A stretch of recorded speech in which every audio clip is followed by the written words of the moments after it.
Hey, what's up, Jason? Hello. How are you, my friend? Good. Happy Father's Day. Thank you so much. What a great way to start it off, because, of course, that's what I wanted to start off with. And wish everybody a very happy Father's Day to all you fathers out there, of course. And in all sincerity, especially to those sons and daughters out there who no longer have your dads. My heart goes out to you even more. So I hope you guys all had a good Father's Day. And I'm assuming that it might be a bit of a smaller crowd because of that, but that's okay. Some of those guys celebrating Father's Day will no doubt tune in a little bit later after the festivities are have already happened. So that's all well and good. Yeah, it's all well and good. Let us jump in real quick and see who's here and say hello to everyone. And who is first into the room? The Rickster. What is up, Rick Wells? Good evening to you. And I figured you'd be there. What's up? Number one Marvel fan. How's it going, Tom? And oh, look at that. My lovely wife. Happy Sunday, people. Happy Father's Day for all the fathers. Very well. Thank you, dear. And what's up, Carlito? What's up, my friend? Good to see you. Party time, says Hortus Hyde. What's up? Good to see you, Scott. Thanks for dropping in. Likewise, from the beautiful city of Montreal and across the rest of the world. Thank you, Tom. Good to see you. Hello, Gabe. What is up? And CJ, as always, hello to all of us, of course. And hello's back. Yeah, no worries, CJ. I hope you're still celebrating Father's Day, and I hope that's the reason you'll be in and out. That would be good to hear. And yes, of course, to all of you. Likewise, Carl. Marcus says he already got the glasses. Can he just wear the Cobra shirt? He was telling me he put a message on the Instagram post I had to promo the episode. He was saying maybe you could come in and cosplay as the Baroness to make up for the fact that Karen's not here. Jesus. So I was like, I want him to, but he's not really willing to do, you know? So, not my thing, Marcus. Not my thing. And oh, look at that! Welcome back, Jason. Thank you, Vivian. Thank you. And another happy Father's Day for Marcus. Excellent. And I didn't tell you this, Jason, but we have, or I have another surprise. I don't know for how long the surprise is going to last, because I just found out about it like 3 minutes before you came into the studio. But we're going to have somebody hang out with us that I just found out it's going to hang out with us. Again, could be a few minutes, could be, I don't know, the whole show. I don't know. But let's say hello to. Hey, Hart. Hey, what's up, Jason? How are you? Oh, just playing it, intruding on your life, or intruding on Ruben's life. On Ruben's, yeah, sure. Try to center your camera if you can, just so you can. Sure. There. Yeah. Better. There we go. Awesome. Very, very good. What's up, Hart? Good to see you. Well, I didn't know that I was going to come on, first of all, because it was just like, I got your email like 5 minutes ago, and I was, yeah. So originally I was just going to drop in because I had other things to do, but then that kind of fell through. So I'm like, okay, might as well just throw something down and see if it lands. And then at 5 minutes, I'm upstairs. I finished the pizza, and I'm like, okay, cleaning up, and okay, what else? And then I look at my emails. I'm like, oh, crap. Okay, I guess I'm on. So funny because Hart, like I just happened to go to me, I don't have a phone. So yeah, that's I only get notifications on like Instagram if I go to the website, Instagram, right? I just happened to go a few minutes before you came on, Jason, and I happened to see that, I got a comment on the promo for this episode, and it's from Hart saying I don't know, making some kind of a jokingly saying whatever. Oh, if you want me to come on, I'll come on, or something like that. Whatever. With a wig. With a wig. With a wig, right? With a wig. You know, Yeah. again, as another attempt to replace Karen, right? And Right. I was like, oh, I would love you to come on, whatever you want. But see, he had previously left me a message a few days earlier saying, you know, when we thought that Karen would still be the guest, saying, oh, you know, I can't believe I'm going to miss it, whatever, you know, too bad, whatever. So I was surprised when he said, oh, maybe I'll drop in, because I'm thinking a few days ago you said you'd be able to miss it, like you wouldn't be here. Right. Like, now we're finding out. Obviously, your plan dropped through, whatever, fell through. So that's why. So no, I figured, okay. I said, I don't know if you. I said, I emailed him quickly. I said, I don't know if you're serious. If you were serious about that comment on Instagram, but in case you are serious, I'm always half serious, right? I'm half serious, usually. That's the thing. I never know with you, right? So yeah, that's it. So I said, what the hell? The more the merrier. Come join. Why not? Let's all hang. And so yeah, happy to have you drop in. And as I said, as long or as little as you want. I promised Jason. I said, well, I didn't promise him, but I did say in order to try. Never use the word promise. Not this time, anyways. I did say when I asked him, hey, you want to come on and, you know, in replacement of Karen, whatever, hang out. I said we were gonna do a strict kind of 2-hour time block with her, anyways. Right. So I figure if you want to entice you, we'll make it 2 hours. And he said, okay. Right. So I'm sure that was more enticing than usual, especially late, Jason. You can tell us, right? Because lately I've noticed, like in recent weeks, you've been having to leave at different times, but even earlier than you normally do. Yeah. Just some early starts at work and stuff going on at work. Okay. So, yeah. Okay. Well, I did get a haircut. I was thinking of you when I got it, so I don't know if it's coming through. Look, it's not as tight as yours, Ruben, but it's close. I think, you know. And Marcus is saying that you should wear the wig now too. So look, I don't know. I'm just like really thrilled that you could do a similar kind of cut, but I'm jealous because you have way more hair on top than I do. You got all that wig. I don't have the volume there. So well, as Jason can attest. Trust me, Jason. Like. The screen is what exactly. I see the screen. Yeah, that's what I was going to mention, Jason. I was like, you're the end product.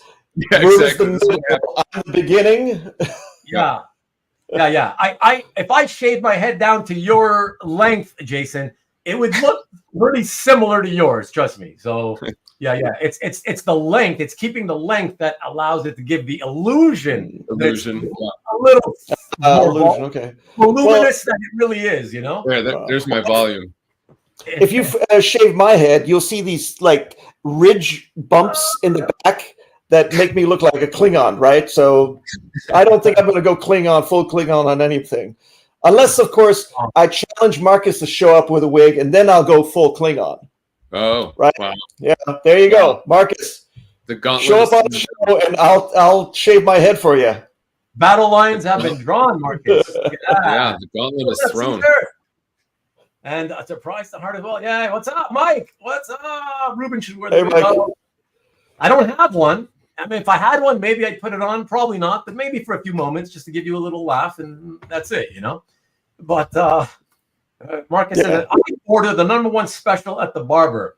I am the barber, so that's the thing. I don't need to order anything. It's just take the razor and start playing at it on the sides and the back, and then on the top, it's just I do this. I literally do this. I'm looking at it. I'm like, okay, how come it's sticking up higher in some places? So I take a few hairs like this. I take a little pair of scissors, and it's just, I'm like, and you know, it's so hard because in the mirror, it's all backwards. So I keep doing this, but my hand feels like it's going like that. And it's like so confused. I'm like, how do you know? Yeah. And I literally, that's how I start cutting it. So on top. So whatever, man, I do my best with what I have to work with. What are you going to do? What's up, BB? Nicely, Ruben, at 21 likes already. Wow. That's shocking. Oh, I'm going to put mine in there. So that'll add to 22. Oh, yes. Please go all Klingon, Hart, says Shaggy Wong. Shaggy's in the house. What's up? Hey, Shaggy. Marcus, you love mentioning the Flobee. I love that those infomercials. They're so funny. I mean, Hart, you remember Flobee? Yeah, well, my mom would cut my brothers and I hair with the Flobee. Are you being serious? So yeah, I'm being serious. She would line us all up as kids, and she would get the vacuum attachment and put it on our head and just like go to town. She literally ordered it and used it on you? Well, in Germany, everybody used the Flobee. Are you serious? During the 80s and 70s, it was the Flobee, okay? So Flobee was popular over there. No, I seem to recall, wasn't that like an early 90s product or maybe late 80s? Not in Germany. Not in Germany. In Germany, it was a bright yellow, like plastic attachment to your vacuum cleaner, and all it was a clear like box with a handle, so you could see the hair come up. Right, it would lift the hair, and it would cut because there would be razors inside the little compartment, and it would just. Sure, that's safe. Yes. Put your fingers up it, right? I'm believing you now. Porter says one of my roommates in college would charge people in the dorm to cut their hair with the Flobee. Yeah. Why would you pay to get cut with the Flobee? The Flobee should be something that you're like, oh man, I need a haircut. I got to go somewhere, an interview or something. And it's like, shit, I don't have time to make an appointment at the hairdresser. Yeah. Oh, hey, roommate, dorm room guy. Hey, you got a Flobee? Shit, okay, I'll take a chance. Please do it. But you don't pay the guy for that. Well, it's better than selling drugs at college, right? So you got. Well, at least it's legal, I guess. Yeah, it is legal. I love that. Popeil. The Popeil pocket hair trimmer. Yeah. Yeah, over here, yeah, exactly. That's what I thought. Yeah. I just wouldn't recommend the Flobee for manscaping, okay? That would probably be a bad idea. Manscaping. Yeah, some accidents might happen. Don't get your dorm mates to landscape for you or manscape for you. That's I don't know. It's a bit. I think it was just $5, but anything's too expensive. But on a $1 picture, we could get fucked up on a couple of cuts. Nice. Oh my god, that's good. Hey Lyle, what's up? Bonjour, mon ami. Get a tube of Brill cream. What's that? It's an old product that I think kind of like lubes up your hair. It's like a jelly mousse? Kind of mousse, matte kind of paste. It's a paste, kind of like goes in. Yeah. Who should get that, Lyle? What's that for? What's the intent of that product? Usually, it was just pushing the hair back. I like didn't pompadours and things like that. Yeah, it molds it, and that's about it. See, he's saying pomade. It's like pomade, right? But that's for styling. That's just basically style. That's for people that have hair. Sorry, Jason. Right. me and Jason. Yeah, if I start putting that kind of stuff in up here now, it would get all matted, and you would see it all clump up. And then you would see I have very little to work with. So.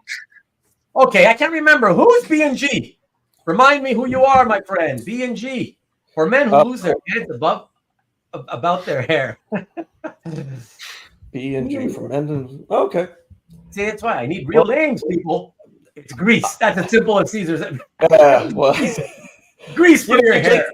You take lard and you just put in your hair and it'll be fine, But I've never had a problem with hair. I've tried to, we've spoken about my hair color, Ruben. Remember, I tried to get the gray. I want the gray to show up, but it's having a hard time going from the black to gray. I have little bits of gray here and there, and I'm like, it took a year. I was, bleaching my hair for a year to get to a white, gray color. And it never stays because after a month, it's all back to being black. It was, It grows. Yeah, I know. Me being vain, I guess. I don't know. That's probably it. B&G. The funny thing is we've been the expos have come up as a topic of conversation on a few episodes of late in the recent weeks. So I'm blanking right now. Do you never mention your name? I got a few. You're killing me now. Anyways, okay. Real names, people. Use what Cameron Diaz used, and there's something about Mary. Yeah, well, that's for like extra hold, right? Yeah, but it also has the extra olfactory sense about it too. It stinks of high heaven. Well, low heaven. We keep talking about baseball with a lot of people. Oh my God. You're killing me, dude. Good to see you back. Anyways, where have you been? That's the more important question. Good idea, Marcus, because we probably don't even know about it. Well, if I'm going to use it, I certainly use mine before I use yours, Tom. That's for sure. So let's leave that there. Let's not share that, okay? But okay, real quick, everybody. Let me just quickly do my little promos. I think I got 3 or 4 of them I wanted to mention. And first one is from Mike, Mr. NSN Art himself, who put out a video I just noticed. I believe it was yesterday or earlier today or yesterday. I don't know. The last couple of days have been a bit of a whirlwind for me. Let me put that in there. Yeah, exactly, Carlos. Exactly. That's what he said. He's trying to twin, you know? Nah, it's not worse than colonoscopies. The colonoscopy wasn't bad. Come on. I've had several. There you have several. There you go. Yeah. There you go. Yeah. Here you go. So here's Mike NSN Art. Real quick one, everybody. Check that out. Literally like a 3.5 minute video. Super brief. All right. So it takes no time at all. And that's especially good for those of you who like getting commissions. If you want fantastic quality artwork, painted, by the way, or okay, sorry, not painted, full color. Mm-hmm. Not painted, it's markers. But it's markers used in a way that ultimately the finished product looks painted because it's layered upon layered upon layered, and then it ends up looking painted. Fabulous high-level stuff for very affordable prices. I don't have the prices with me, but if you listen to the video, it tells you where to go. Check it out. For you commission collectors, you will be amazed at the quality and the price and what you get for the prices if you really want to get a commission from the artist. His name is David Diaz from Brazil. Yes, Mike just posted it right there. So yeah, click the link. Like I said, it's worth the 3.5 minutes, especially for those of you who are into collecting commissions.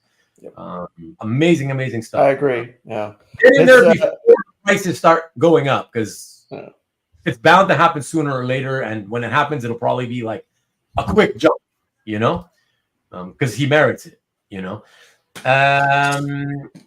Jason should shave his sides live on stream and join the crew. That'd be pretty awesome. I don't have that much on top. I got to keep the sides. That's awesome. Carl says he just subbed to Mike. Didn't realize he had a channel. There you go. So that's why we smaller channeled people have to help each other out like this, right? There you go. Now you know. Knowing half the battle. Ruben, I have a question. Speaking of sub, I didn't get a notification for this new show. This show we're on. I had to look for it in your main channel. You didn't get the little the bell icon didn't show it up. So I don't know what was going on. Mine is turned off, but I haven't. Yeah, I don't know what to tell you. I have been told in the past by 1 or 2 people that happened. I can only tell you, I assume, given that I haven't been told very often, I assume it's just one of these YouTube glitches where sometimes it just won't notify you randomly for whatever reason. I don't know. Nothing I can do. I looked into it at the time that other people complained, and I couldn't find anything that would lead me to believe like there's anything I can do. Yeah, you know? It must be a glitch of some kind. Their own little algorithm thing. Right. Because even those people who told me, I checked. Like I said, are you subscribed? They said, yeah. I said, okay. And on the notification bell, can you click it? And does it say, yes? What is it? 10 notifications to all for all. Or whatever. Yeah. And they said, yeah. So I was like, okay, you should have gotten it. So I don't know. Check your spam folder or whatever. That's the only thing I can tell you. Other than that, it's a glitch. You know, just weird. Yeah. So that's it. So yeah, everybody, thank you. It's funny, like 25 people currently, 27 likes. We're already above the 100% threshold on likes. So I'd like to say, anybody watching at this moment who hasn't yet done so, please hit the like. But apparently everybody who's here has hit the like, so don't hit it. If Karen was here, we'd have 5 times the viewers, right? Yes. Yeah. 500 times, maybe. Exactly. I can get out of here. I can just be like, oh, I'm out of here. Jason, go get Flobee a haircut together. Right, yeah. Look at Carlos. I love this. It's not about the size of the channel. It's about the motion of the content. I like that. Exactly. You know, is it an up and down motion or side to side motion? I'm just wondering, Carlos. Which do you prefer, Carlos? We need to know.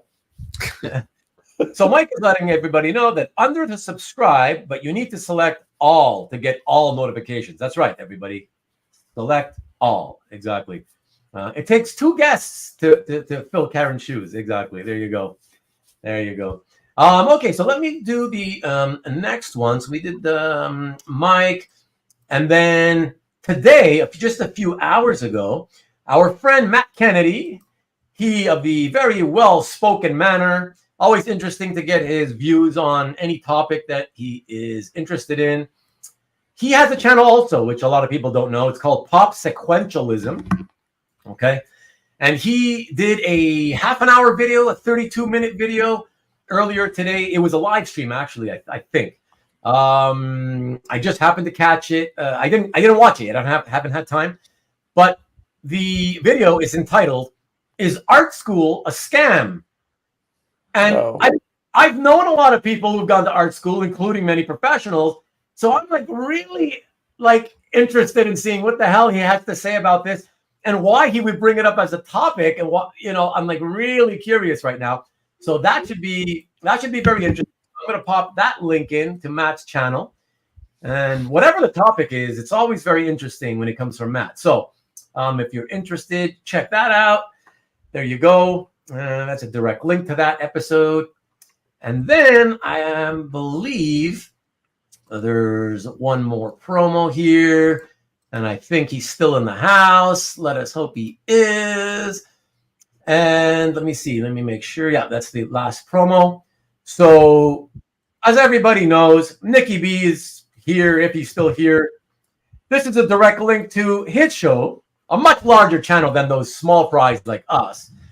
The EXP, and you can catch that on Friday nights, every Friday night at 7 p.m. Eastern, 4 o'clock Pacific. And this is the gentleman right there, Amy hiding behind the Friday 7 p.m. Eastern sign.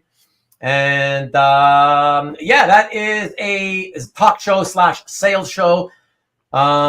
Typically art to fill everyone's needs, from beginner entry-level stuff to higher-end stuff and everything in between, I can say. Is that fair to say, Nick, if you're still watching? I think that's fair. Nick's here. Yep. There you go. Okay. You're welcome. Of course. So yeah, everybody, that's every single Friday. So check that out. 7 p.m. Eastern, 4 o'clock Pacific. Amy doesn't like to be seen with me. That's why she said, yeah, put the 7 p.m. thing, Friday 7 p.m. thing in front of me. That's right. It's fair. There you go. That's what I thought. I think it's pretty fair to say. You never know what you're going to get. That's the thing on Nick's channel. Sometimes you show up for the art and you only get talk. So he'll still throw curveballs at you like I sometimes like to. So that's also fun. And the talk can be very fun as well. So please check it out. Nick would appreciate it. And subscribe and hit the like if you don't mind. And TJ says that's AKA. Nick's channel is like AKA, or is EXP show, AKA Storytime with Nancy. Nancy's on a lot lately, especially. The last 3 weeks are all talk shows. Exactly. That's the point. That's what I'm saying. Is you never know what you're gonna get. You know. So is it a Jerry Springer type talk show? You would consider that? You know, where the well, he wouldn't. Nick wouldn't. Nick wouldn't, only because he's kind of trying to focus more on making it more family oriented. So in case kids, well, he's a publisher, right? So it's not like you are the father, you know. Yeah. That's it. So this Friday, I have to bring mega deals to make up for the 3 weeks of talk. So everybody, check out. Don't miss this Friday for sure, because we got to hold him, put his feet to the fire, and make sure he has mega deals on selling artwork this Friday. Let's hold him. Let's hold him to that and see if he does it. Next Friday show with Tad Stones was great. That was this couple of days ago. Couldn't make it live. But I catch it on Rewind as I did everyone. Good stuff. Even like I said, even without the even when there's no art available, fun stuff to chat and listen to. Alberto, hey all, happy Father's Day. Thank you. Same to you. Likewise, of course. Tat stones greater than kidney stones, definitely. But then again, almost anything in life is better and greater than kidney stones, right? So yeah, there you go. Alberto. We're getting way too medical in this show. What's that? We're getting too medical. First the Flobee and the manscaping, now gallstones or whatever. Yeah, kidney stones, colonoscopies. Yeah, colonoscopy. Yeah, it's all over the place. God, yeah, don't start. We're in for. You're gonna have your likes diminish.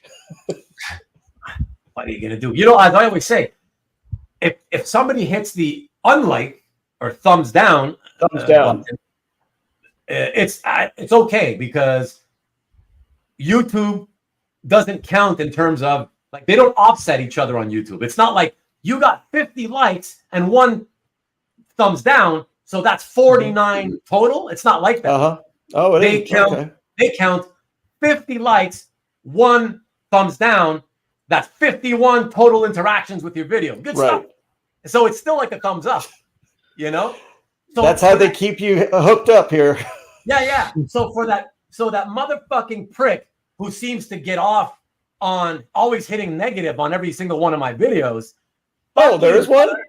Because all you're doing is helping me. You're just helping me. So fuck you. Oh, I should change mine to negative. Fine, I'll start putting thumbs up. Fine. Yeah, there's some. Isn't there like a medium instead of the thumbs up and thumbs down, like a meh kind of thing? Yeah. You know, you could. It's like, you know, Ruben did an okay job, I guess. You know, he wasn't as funny this time. Yeah, like, you know, some of these clowns in the chat, you know, sometimes they're gonna be like, I'll be like two and a half hours into the episode, and then they're like, they'll see or hear something good that happened that they like, and they'll comment like, oh, okay, just for that, I'll give you the thumbs up. Like, what? Why would you give it to me automatically just to support the hobby in general? First of all, that's what I'm wondering, right? Like, what are you doing? Hitting it? If you really I think they should assess you at the end. You know, you should get like grades, like after a test. Oh, the teacher comes up and goes, Ruben, this is an F. Here you go. Yeah. Or you get an A+, you know. Yeah. But, you know, yeah, I understand your point. Yeah, exactly. That's the thing. People, just to make it clear. Yes, originally they probably thought of up and down, whatever, thumbs up, thumbs down. So you can really give these random videos that you watch where you don't know the people you're watching, you know, whether you liked it or you didn't. But it evolved over time, and on channels where you know the people that you watch regularly. The like button is there. It should be used to support. It's showing support. It's not you only click it if you literally liked that particular episode. You should click it all the time to support the hobby, because if you support that channel, you know, it helps a little tiny bit, and hopefully getting the algorithm to put the episode in front of other people to watch it. And then whatever, like I said, maybe it gets put in front of more comic people who've never yet bought art, and they watch it. Oh, now suddenly they get interested. Oh, that's interesting. I've kind of thought about art, but I never really considered buying any. Maybe I'll get my first piece. You know what I mean? Like, so it's just to kind of help the hobby in general. So you should read Mike's comment, NSN art. It drives it home. I don't give a thumbs up until I see some art, or you share a link. Wow, smart, very smart, Mike. You better be giving it to me every week, NSN. Oh, that sounds very Yeah. Well, sound right. I knew you were going to say that. I I didn't even touch that one. I just, You took I that knew one you- before. and I Marcus, touch everything. I touch everything. What's you took that one Jason? before Marcus could get to it. Yeah, Yeah, true. Marcus, you're slow on the roll. Come on, man. Look at that. Chuck White, man. That's what I'm saying. Chuck understands exactly what the hell the thumbs up is for. I give the thumbs up during the count. Exactly. Period. Just do it. All right. And if you're one of those people who, like, when you get the notification on your phone or whatever, wherever you get your notifications, that, one of the channels you subscribe to, posted a new one, right? They scheduled a new show, for the upcoming week or 2 weeks or whatever. If you go click it just to look at, who's on this episode, you're already there. Hit the thumbs up right away. You don't have to wait till the show starts a few weeks from now, whatever, So anyways, that's it. Thank you, Chuck. Appreciate it. Oh, yeah, not you again, Mike. Some of us make it up by hitting the thumbs up on multiple devices. True. And some of us make up for it by having 4 different Google emails, which gives me 4 different YouTube accounts. And then I give people 4 different likes. Yeah. So are any of those accounts like your female account, your male account, or your 12-year-old boy account? What? What? Well, I was asking, you got 4 accounts, right? Do you pretend to be catfishing, being a 12-year-old boy or a male or a female? What? Or is this just your way of saying that you're going to use 4 different emails, right? 4 different emails. Okay, all right. You didn't get the joke. The joke didn't land, okay? I'm sorry. It didn't. You failed badly on that one. Okay. Fox. Read on. Fox, the cutest dog in the West, says, I am an artist. I hand paint clothing like canvas. But is it comic book related? Because that's all we do on this channel, my friend. You can clip what? I don't know. But if you want to clip it from my video, be my guest. My first time here, just thought I'd pop in. Welcome. Happy Father's Day to you as well. Thank you. Look at that, Ian. Hi, everyone. And Father's Day. Jewish dragons. I don't know. Do you have anything? Is this private? Or do you have anything to say about Ian? Well, did Ian say something? I'm trying to see the comments. No, he didn't. He didn't, and Okay. that's why I'm asking if you wanted to mention it at all. Well, it's just Ian and I yesterday met for the first time in person, and we hung out and talked about comic art and comics. That's cool. There you go. That was it was nice meeting another Cali kind of collector, and we had a good time. We didn't use the Flobee. No Flobees were used, so it was all good. We just had a nice lunch, talked about the likes and dislikes, and I kind of explained about my the reasoning behind my getting rid of my collection to the 25 number, which I have amended to just be 25 pages and 25 commissions. So that's been a little revisement because putting the commissions into the pages is not realistic. That's a very small amount. That would be pretty tight. Yeah, it would. I was wondering why I was getting likes by the account Sexy in Canada. Is that because of the Fox? No, he's saying because of me with my 4 accounts, No, sexy. I'm not sexy in Canada. That's my joke. Okay, I'm good. I'll take the compliment if you think I'm sexy in Canada, but that was not my account. I promise you that. Things got awkward. Hart is making this uncomfortable. No, not necessarily comic. Okay, well there you go. There you go. But characters like Coco Pelli, I don't even know who that is, my friend. It's the god of rain, the Hawaiian god, or some god. Yeah. You're welcome. Hart, what's your criteria for keeping 25 pages? Right now, it's I'm kind of seeing that the pages that really speak to me are the ones kind of coming from my time reading Vertigo. Okay. And like the Grant Morrison stuff from JLA. So it's kind of that stuff. I'm finding also that the Kirby's, the other, not, well, only one Kirby now, but the big name artists are kind of losing their hold as far as my need to keep them. I mean, it's not because they're valuable and stuff like that. It's just because there's not a connection for me as much as when I was reading Vertigo. I think that was my sweet spot because Vertigo centered mostly about stories than anything. It wasn't about capes or anything like that. It was a little more grounded in reality, a little distorted reality, but it's still reality. And I do like Grant Morrison's JLA. I mean, don't get me wrong, I like superheroes, but it's just the Vertigo line kind of has a better feel for me. And I think Mike Anderson would agree because Mike has the eclectic collection, right? And the Vertigo is kind of eclectic for some people. TJ's asking you, do you have any Scarab pages from Vertigo? By Scott. That would be Scott Eaton. Yeah, no, Scott. None of the Scarabs. TJ, there was a time when I owned 100 pages from Scarab.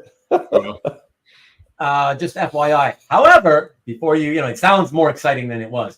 It's because I purchased a 100-page lot of Scarab pages on eBay back in the 90s. I didn't like the series. I mean, the story. It was... Oh, really? Okay. Yeah, it was not something that drew me in. I mean, that's... For me, Hellblazer is my top title. It's better than Sandman, better than Transmetropolitan and Doom Patrol and stuff like that. Yeah, look, different folks, different strokes for different folks. Right, exactly. I mean, whatever it is what it is, right? I before we get more into the show, we continue with the show, everybody. I just wanted to ask because I almost forgot. I want to know anybody out there who any of those of you watching, if you were at Heroes Con this weekend, or if you're watching from there right now by any chance, and if you picked up, I don't know, several pages of artwork for yourselves, there is a chance that I may, it's not for sure, I'm playing with an idea that Hoarder's Hide Scott threw at me about doing an episode. It would be 2 weeks from now, so not next Sunday, the one after, of basically a Heroes Con art hall type episode where people who went to Heroes, if you picked up art at the show and you'd just have some fun coming into the studio and putting it up to the camera and showing it to everybody, let me know. Let me know if you'd like to do that. We may do a show like that, but maybe not. I would need you guys to want to do it. I need at least minimum one, hopefully two of you who went to Heroes and picked up art there to want to do it and come in the studio and show off your art. So there you go. Number one Moral Fan picked up some great stuff. Yeah, I know, Alberto, but unfortunately, Tom doesn't want to be on camera. I've already asked him. So that's that. He knows he's welcome anytime if he wants to. He knows how to, he knows he can reach out to me. Fables and Books of Magic are my favorite, and like Hellblazer too, though. Yeah, there you go. Fox says, okay, haha, you lost me. I love your minds, but I'm going to go. I think you got a viewer here. Have a good one. I appreciate it. I mean, to hang in for as many minutes as you did, not knowing anything and not being, not coming from the comic book world, it's pretty impressive. So thank you. And Fox. Discussing too much, right? Take care. Fox out. All right. That was a cool one. I'm going to answer a little bit Nick's comment. He says, in my opinion, the best Hellblazer story was the Cancer story by Garth Ennis. I have to agree. Well, the other two stories that I liked were the Newcastle as well as the Royal Blood one, where it's the Jack the Ripper storyline. So nice, Nick. Thank you. Yeah, Bell started with the cancer story. I don't think I got it. But did you like the story that he's talking about? Yeah, yes, I did. Yeah. Okay. I mean, Garth Ennis, or is it Enos? It's Ennis. Everybody I've ever heard. Okay, Ennis. Great writer, in my opinion. It's just he does his homework as far as the way he writes and the way he presents his stories. So. Okay. Cool. So everybody, we came on. Of course, this is a makeup sort of what do you want to call it? A sort of last minute backup type episode, of course. So there's never. It's a sausage fest. There's not always a lot of time to come up with backup plans or whatever. But in talking with Jason earlier today. He kind of suggested we bring up some of the topics, some of the type of topics that we covered in the past, but the type of topics that we kind of never get, they don't get tired. Like people always talk about them, they always come up, and you always want to talk about them. And so I thought that that'd be a good idea. And he suggested 3 different topics. 2 of them are kind of similar and I guess could go into each other. But I thought I really liked the one of them that I put kind of in order of 1 to 3. And I yeah, Marcus, I agree with you. Let's start talking about that. So in the beginning, no kidding. What can I tell you? Okay, look, let me tell you a little something, guys. Okay, that you don't know. We were holding it for a surprise. Okay, when I scheduled the show for tonight with Karen. So originally, as the countdown ended at 0 and we popped up on screen, you were going to see Karen and I in the same studio, her studio, sitting side by side. Oh, well. Yeah. So I traveled to her home earlier this week, and I was supposed to stay there through tonight to do this show. Unfortunately, things happened. The kids started getting ill, and I don't know, they always seem to get that family. Kids always do. Kids, yeah. They ill a lot, whatever. And in the end, it was just whatever, not meant to be. Yeah. So my trip got cut short. That's why I'm back now. So believe me, nobody's more disappointed about not having Karen on this episode than I am. Because I think that would have been a hell of a lot of fun to not only have her on again for only the second time, but especially being able to do it side by side, from her home. That would have been awesome. So it would have been so much fun. So believe me, I regret it more than anybody. But whatever, man. Shit happens. But you got to hang out with the family, right? Sorry? Did you have a chance to hang out with the family? I did. So there we go. Did you have the kids running at you as Uncle Ruben, Uncle Ruben? Oh my God. No, they don't call me Uncle. They call me by the first name. But they're like the oh my God, the most sweetest, amazing kids ever. I mean, like at night, even before I approached them, like when I had to leave to go back to my hotel, they would come to me, knowing I was getting ready to leave. They would come to me and ask me if they could hug and kiss, give me a kiss goodnight or whatever. Like, what? Like without being prompted, by the way. It's not like Karen or her husband were prompting them. It's not like I was prompting them. Like they were doing it on their own. Like, what? Wow. Amazing kids, and the youngest one would cuddle with me. Like, I hold her and she'd like cuddle and rest her head on my shoulder. And like, yeah, just amazing kids. So Uncle Ruben to me, that's the definition of Uncle Ruben. There you go. But anyways, whatever. So sad, but whatever. Yeah. It is what it is. And yeah, whatever. Especially given the fact that, again, it took 13 months before I could get her for a second appearance, right? And so now, she's as you guys know, right? Very busy being a mom, stuff, a lot of kids. And so it's hard enough for her, as you know, just to get regular content out on her own channel, right? Do it regularly. As you guys know, that's tough enough. So, when's the next time I could ever get her on my channel again? Who knows? It might be another year now, whatever. So, whatever. I'm sadder than anybody. It is what it is. But again, I thank you guys for dropping in, and thanks to those of you who are here watching live. Thank you all, of course, for coming in, dropping by, even though you're disappointed that the star of the show that should have been the star of the show is not here and couldn't make it. So, apologies.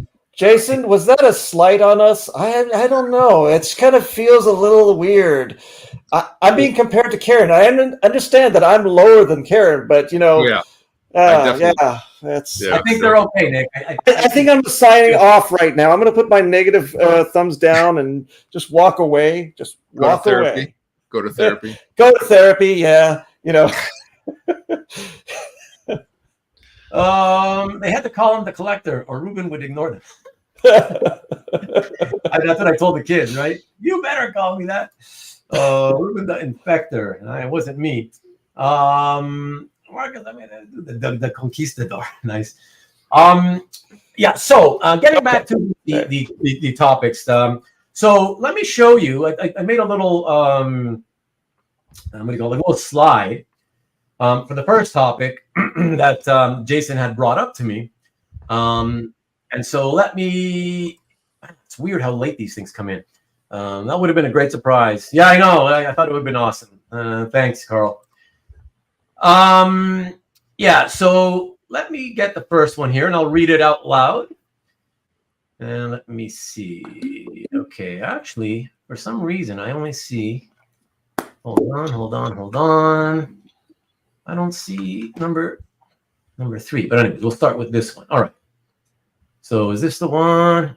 Sorry, hold on real quick. No, okay, I'm sorry, everyone. Technical difficulties, really, Ruben? Technical difficulties. There's technical difficulties when you have to kind of set up a replacement show, literally with hours, kind of to go or whatever. Yeah, so Jason, just more excuses for us to walk away from, Yeah. But no, okay. I think I got it here. First topic of conversation. So topic number 1. And again, yes, it's stuff we've talked about, so don't repeat that. We know. So strategies for making offers to buy art from someone. All right. So in other words, how do you make your approach to the seller? How low can or should you go? And does the time that a piece has been sitting affect that decision of how low, you can go? So anybody out there, this goes out to all of us because it's conversation between all of us. Yeah, Hart, why don't you go? Well, let's see. So how do I approach a seller? Usually, most likely, it's through email, CAF, or whatnot, right? So I would figure that, I could probably ask a few people around if this person's reliable first, if I don't know them. Just because, you want to feel a little more safer and not too jittery about, hey, this person's in France and I have nobody that can vet or vouch for that person, right? So I kind of ask around. If I don't get anything back, I'll approach them by sending an email saying, hello, I'm from California, yada, yada. I'd like to know if this page is available or will be available in the future if you're ever thinking of letting it go. And that's all I pretty much say. I don't expand upon it. I don't ask for price. I don't, go further in, because the next step would be the seller or supposed seller, the proposed seller, to come back to me or her and say, yes, no, thank you very much, but I may let it go later on. Okay, something like that comes back. And from that point, we kind of take it even further if they say yes, and I'd say, do you have a price in mind or do you want offers? I prefer not to do offers because I'll usually say, I don't know this person's market, or I've had people tell me when they approached me as a buyer and I was the seller, that they said, well, I know this market for this person, and this person's only worth $100. Okay, well, yes, you probably think that that's your knowledge base, but to me, that person's art, since it's in my gallery, in my collection, is worth more than $100 to me. Right. Well, right. That's the whole, that's the difference between fair market value and well, what is it? The personal value, right. And for me to release it, right? To release it out of my collection, I want a comparable price to what is my my feeling price, right? It's all about feeling. It's more than numerical value. It's never going to be about the numerical value. It's more like, I have 3 panels in this page that I love. And, if I told you, well, each panel is $25, but the 3 panels are $100 a pop, maybe I can do that way. No, but it doesn't come down to that. It comes down to, all right, if you would want to buy this, it's going to be, let's say $800, I say. And that is my sale price. And I would follow it up. If there's a little bit of leeway, I'll leave it alone. But if I want a firm price, I'll say this is a firm price and leave it at that. But if they come back and they ignore my statement about the firm price, I walk away. I say, thank you very much, but we're not going to do a deal. And sometimes people kind of backtrack and say, no, I'll take it at 800. But then you kind of lost me at that point, right? There should be a little bit of a trust that builds up that way. And that's where the first trust is kind of diminished. And but it also goes back to, if somebody had vouched for that person, I'd be like, okay, well, maybe they didn't know better and they thought that I would go down, but somebody vouched for them. I'm going to go and say, let me be a good collector and, help somebody out to put this in their collection. Right. And at that point, I'd be like, okay, we got a deal. And what's the third question on this part? I forgot. Oh, sorry. That's right. Does the time that a piece might be sitting? So, but this is with the assumption that the piece Jason's talking about is something that was listed for sale, not something just manifest in your gallery. You know? Yeah. No, it does. It never does to me, because here's the thing: it's in their gallery. It's one of a kind. It doesn't matter if it's been there for 3 years or 3 days. It's the same piece of artwork. It can sit there for another 3 years. But you're answering that question, I assume, as someone who, putting yourself in the shoes of the seller being contacted, correct? Right. What if you had already listed it for sale, but you haven't sold it in 2 years, and the person comes back and says, okay, not 800, but 500? Is the time that it's been sitting there a factor? It doesn't diminish it, because if anything, if I'm looking at the market, I would be like, okay, now the market has moved forward, right? That makes it a little more, okay, now pages that were from this comic, from this artist, are going, instead of the $100 that this person said it would be, or whatever, right? It's at 800 or 600. So it's more closer to the price that I had quoted years ago.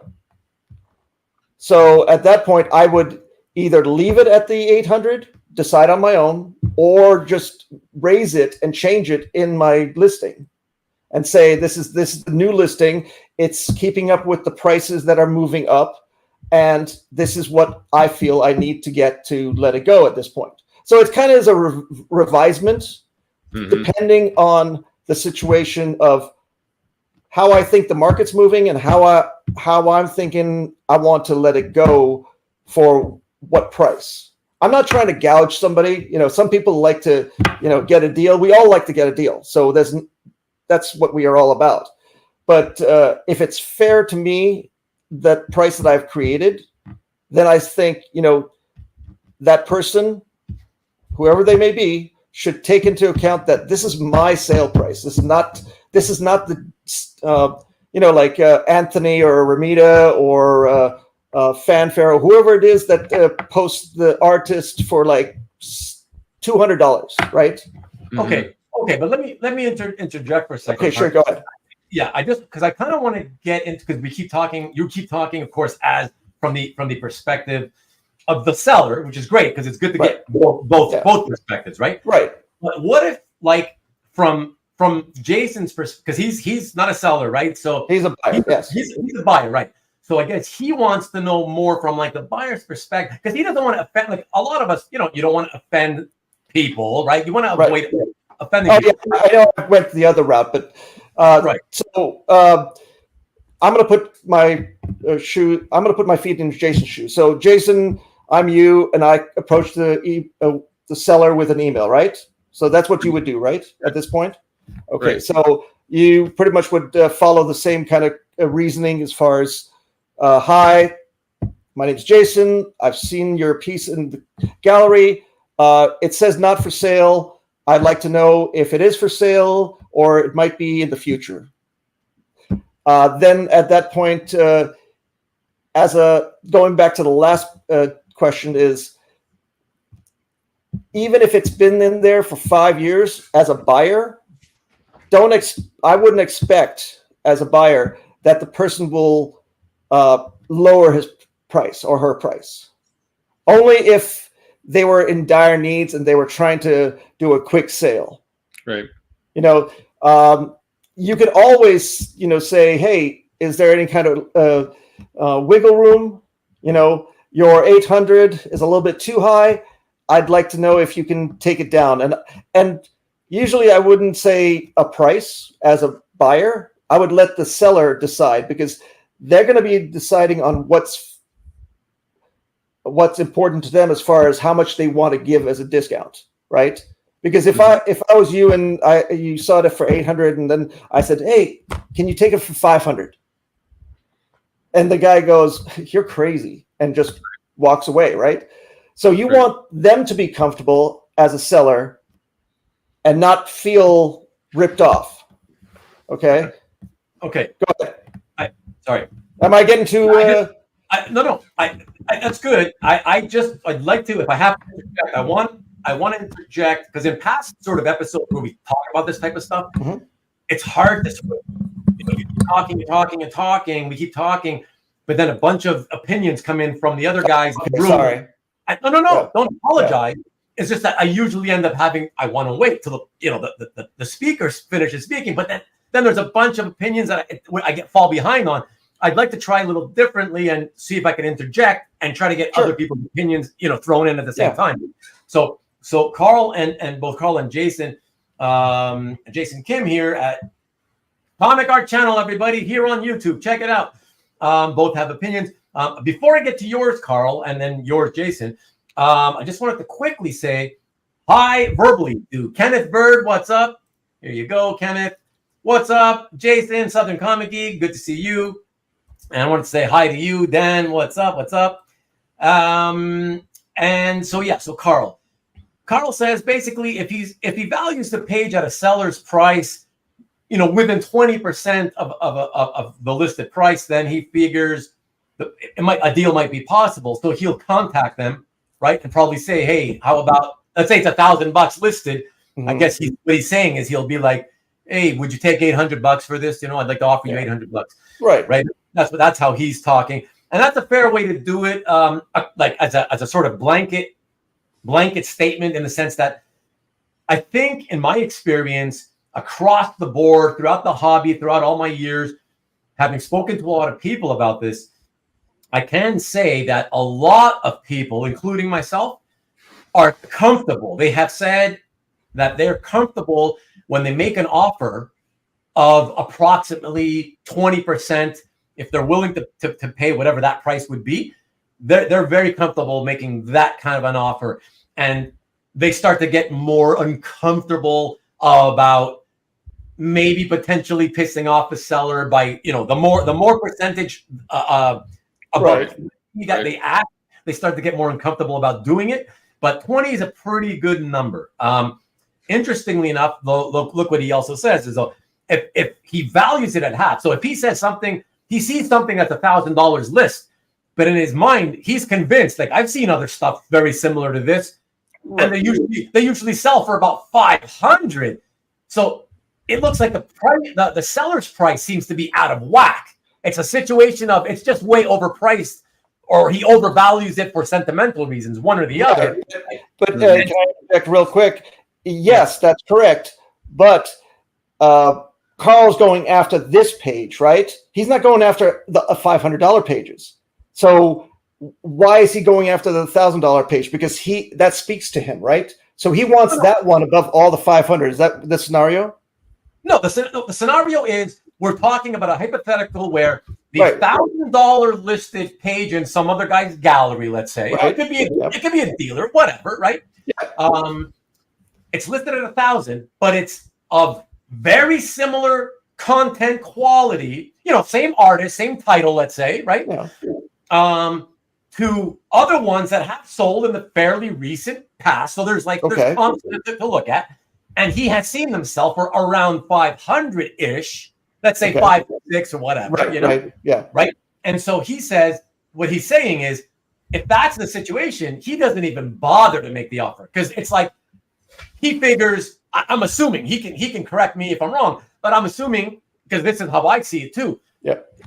Because I'm in the same boat as him. If I see that, I usually don't even bother, because I'm like, oh God, I would have to tell this guy I'm willing to pay half price, offer and make him a 50% off offer, just to see if it's possible or not. And I know that the increased chance of this guy getting pissed off at me or whatever and getting into an argument is higher. So I would rather just avoid it altogether and just say, ugh, I'd rather not deal with it, whatever. Let him keep the page, and that's that. So at that scenario, at that situation, Carl, I'm using Carl as an example, of course, not going after. To confirm. Yes, I see that he agrees with you, yes. Carl would be going next after the $500 pages or $600 pages rather than going after this $1,000 page, right? But to me, initially, he liked that page more than the other pages. So, Carl, maybe I'm asking you this. Are you settling for a okay page compared to the page that you really want? That's the $1,000 in this scenario? Or are you going to, you're shaking your head, Ruben. No, you're saying there's a I want it tax, right?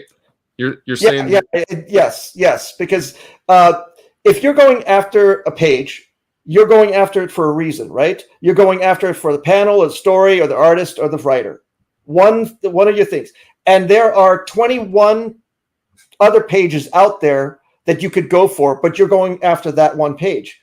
I go after one page in a Hellblazer comic because that's the page that I want, and that's the one that's sang to me as far as my collecting want. I don't want to get 6 pages that are from that story that are okay. I want the one page that, I think we're getting too much into the weeds. Can you? Okay. Hart. Can you give us just a simple bottom line answer? The hypothetical situation, as I stated it. Mm-hmm. Okay, forget about the details such as, he's got choices of other pages or whatever. No, I got you. Okay, he's just saying. The assumption is, let's just assume Carl may already have pages from that artist and title, whatever, right? He may already have a few in his collection. Mm-hmm. That's what he collects. He has seen others in the recent past year, let's say, sell for around 500-ish, right? And now he finds another one. He finds another one that a guy puts into his gallery. And he notices, oh shit, this thing has been here for a year as well, But he has it at 1,000. He has it at twice as much, roughly, as other examples recently have been selling for.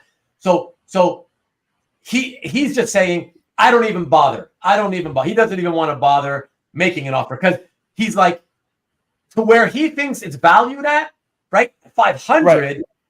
This guy, even if he gave him even if the seller was reasonable in terms of, I'd give you a 20% discount.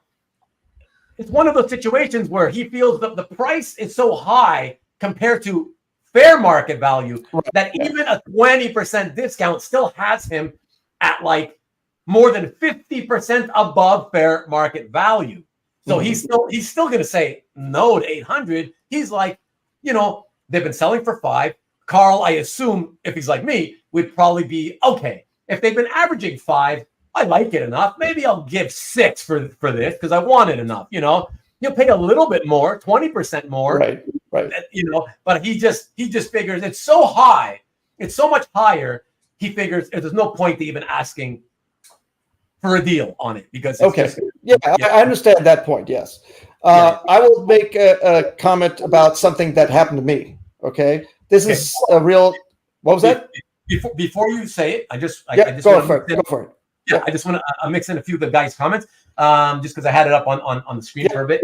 So Jason, Comic Art Channel, says to what you mentioned earlier, for people who are like, well, wanting to know, hey, would you sell this or whatever?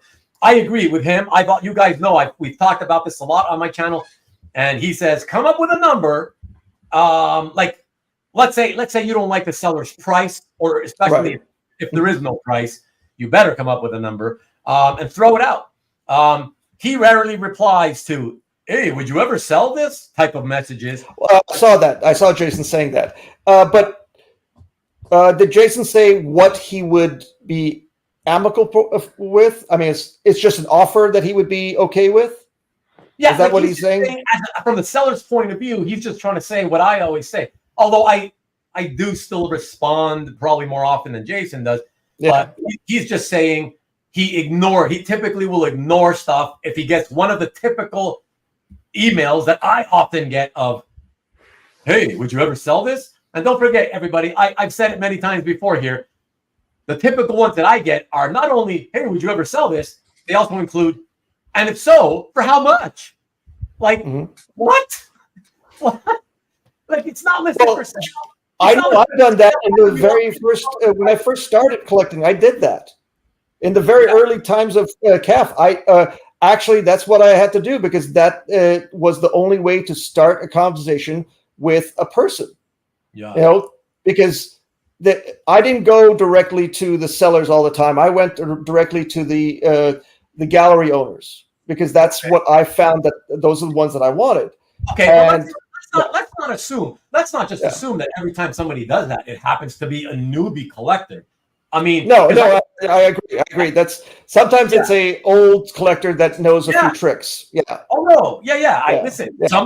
Sometimes is it a new collector? Of course. But let me tell you, over the course of my time in the hobby, a lot of the people who do that to me, the classic, hey, would you ever sell this and for how much? It's people whose name I know by name. I know they've been in the hobby for a long time. They're not amateurs, right? So that's it. So that's all I'm saying. Whatever everybody's got their own strategy. Yeah. I'm just saying, with me as the collector, as the seller, potential seller. Like if you're reaching out to me, you found me. I didn't look for you. Right. I didn't go look for you. Yeah. If you're reaching out to me out of the blue, I'm taking Jason's standpoint of like I'm either not going to reply, or if I do, I probably give you a curt reply, maybe sarcastic reply, whatever. Well, that's okay, but that's a reply. I mean, I'm a little bit old-fashioned. I like replies to even a bad reply. At least it's a reply to say, okay, no, this gate is closed, this avenue is done, and I can walk away and not like, well, it maybe went into their spam or guess, they had their email, jacked up or whatever it is. Yeah. I personally, anytime somebody emails me, I will respond, whether it's a yes or a no. I will give them that response because that's what I was brought up as. I don't ignore people. So yeah. No, that's fine. Everybody's got their own way of doing it. Yeah. Just wanted to mention that Alex, what's up, Alex? I would just reach out and just tell them that if this is available, I'd like to give you this much money. And he'll typically add 10 or 20% above what they typically sell for. And there you go. Mm-hmm. That's a good thing, Alex. I'm with you on that. That's okay. Quick question, Jason. This is to you, Jason. Do you know how to find out what a similar page would be at price wise? Do you have access to that information? So I guess things I typically do would use Heritage and go to their sold stuff and kind of see what's happened with those kind of pages. if it's something I've been looking for and I've found similar stuff on different dealer sites, I kind of get a mental note of what this dealer's asking for, what that dealer's asking for it. If I see it pop up in the CAF classifieds, same thing. I'll try to make a mental note of, okay, pages from these issues are going for blank dollars. Okay. Yeah, that's the right way to do it. I mean, that's doing research is a great avenue to try to get a better foothold of. Yeah, it's a must. I mean, yeah. It's a must. Don't even like sugarcoat it. I've told many people many times on my various shows, do your homework. Nobody's responsible for you, getting either potentially ripped off, overpaying on something. You're responsible for yourself, even if you're a newbie. Okay, especially if you're a newbie, it's incumbent upon you to do your homework, spend the time. Don't use the excuse I don't have time. We're all busy. Okay, we all have time. If you immerse yourself in a hobby like ours, you clearly have time to hang out in the hobby and hunt for artwork. You've got time to do your homework. Okay. Yes, Uncle Ruben. Do your homework. And it benefits you only. The bottom line is you don't want to, right? So yeah, sorry. Go ahead, Jason. Hold on, Jason. Hold the thought for 1 second. Sure. I just want to confirm. Carl is saying that he even corrected me. Carl says if they go for about 500, he'd want the 500 page for 500. So he's not even willing to go for like 600. So okay, see that's another. That's where he and I diverge. He's way too strict, in my opinion. I'm like, right? Because in my example, I'm thinking averaging 500. That means some of them sold for 5, some of them 557 at auction, or maybe one sold for 597. Like 600, whatever. So that segues into what I was just going to say, and it's a perfect example of what Carl says. So like in the comic world, and I'm still fairly recently transitioned from comic book collecting to art collecting, but in the comic world, there's dollar bins, right? There's books that you paid cover price for, but they're no longer worth that. Nobody wants that. So if every piece of art has to go up by 10% from what it sold for, I mean, this is just going to get crazy. And there has to be sometimes when you bought it for 500 and maybe it's worth 500. Like Carl's saying, I don't want to pay anything. Now, if it's to get it out of your collection, I get what you're saying, Hart, that if you don't have it for sale, I have to entice you. I have to make it worth your while to let it go. Right. And it goes to my example that I was going to state is I approached a person like years ago. They had a price that was, I'll say a number, 1,500. Pages for that series were going maybe 300 if a $400 would be a splash. Right. And this was a splash that I wanted, right?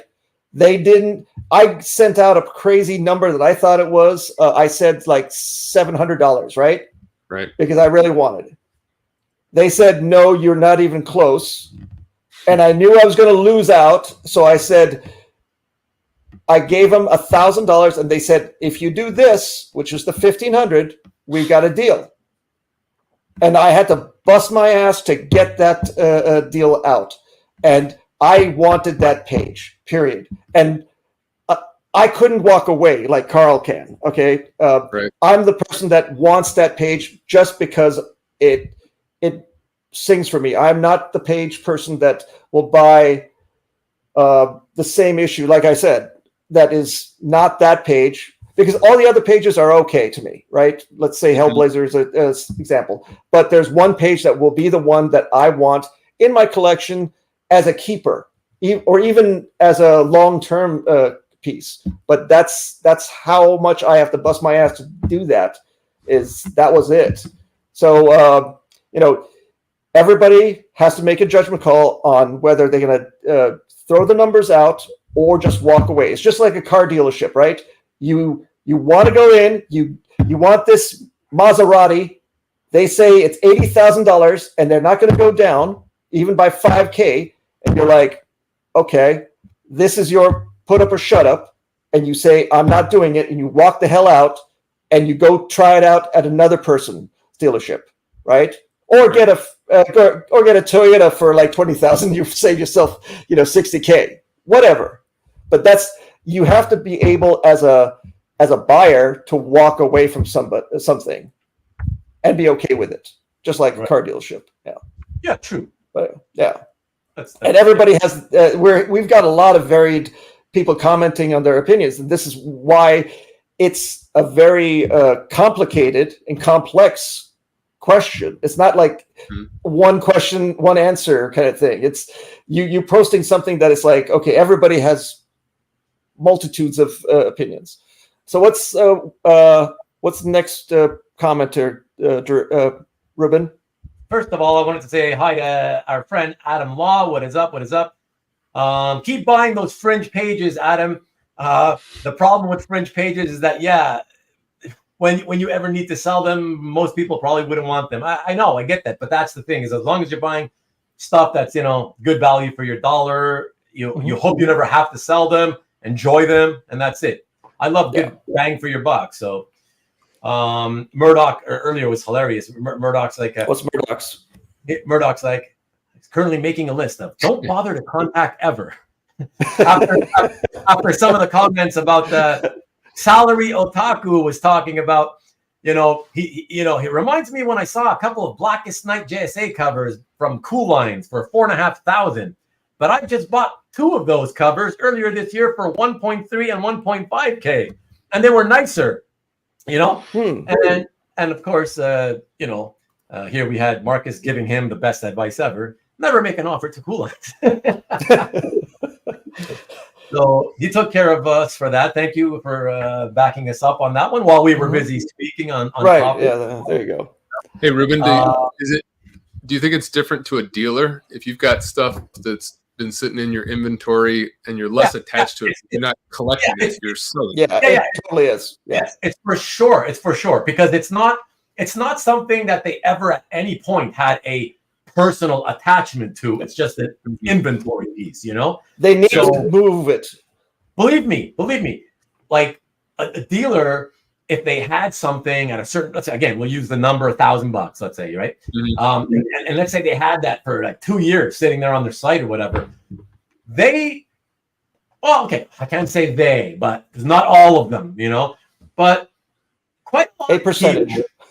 Quite a good percentage are hoping, when they kind of take a look through the inventory, let's see what I still have, they see some of the old shit and they're like, oh, I wish somebody would just come by and make me an offer on this. You know what I mean?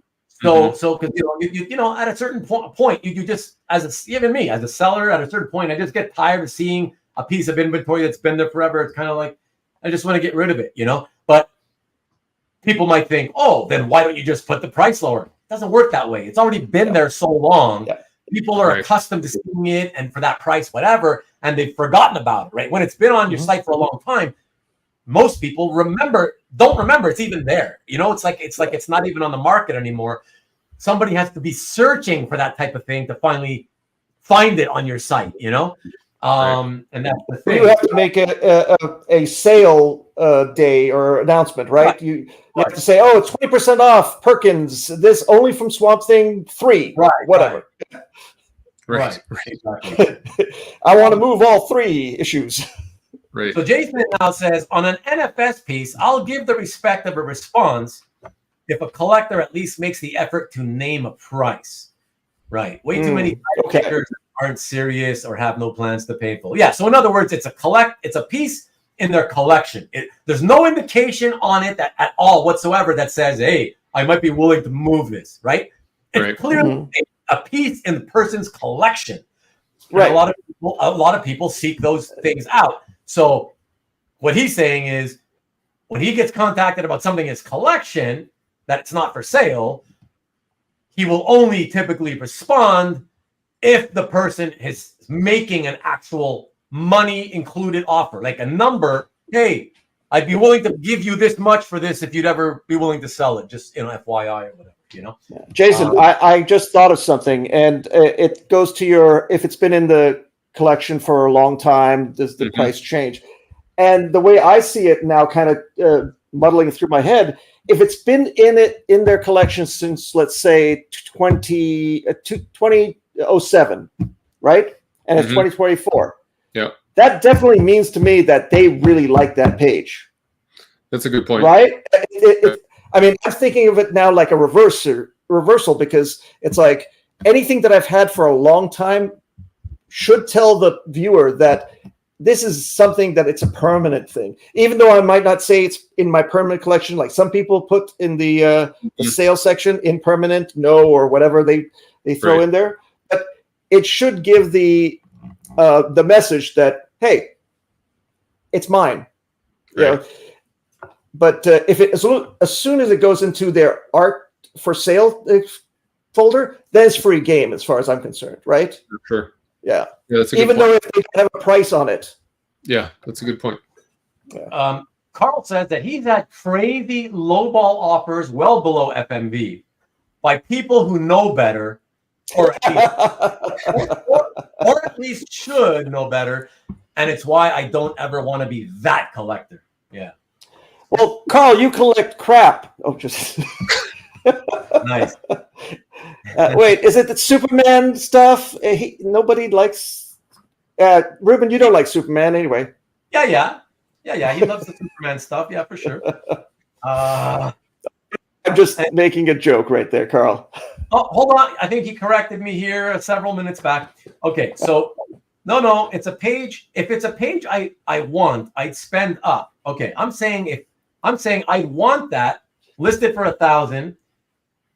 I'm saying I want that. That's 500 page for 500. It was more an answer to Hart. Okay. Okay. All right. Well, then he's standing firm with the price that he wants it at. Right. Look at Tom. Look at Tom says. I spoke to many comic art dealers at Heroes I've known for 20 years, and each one hates art guys.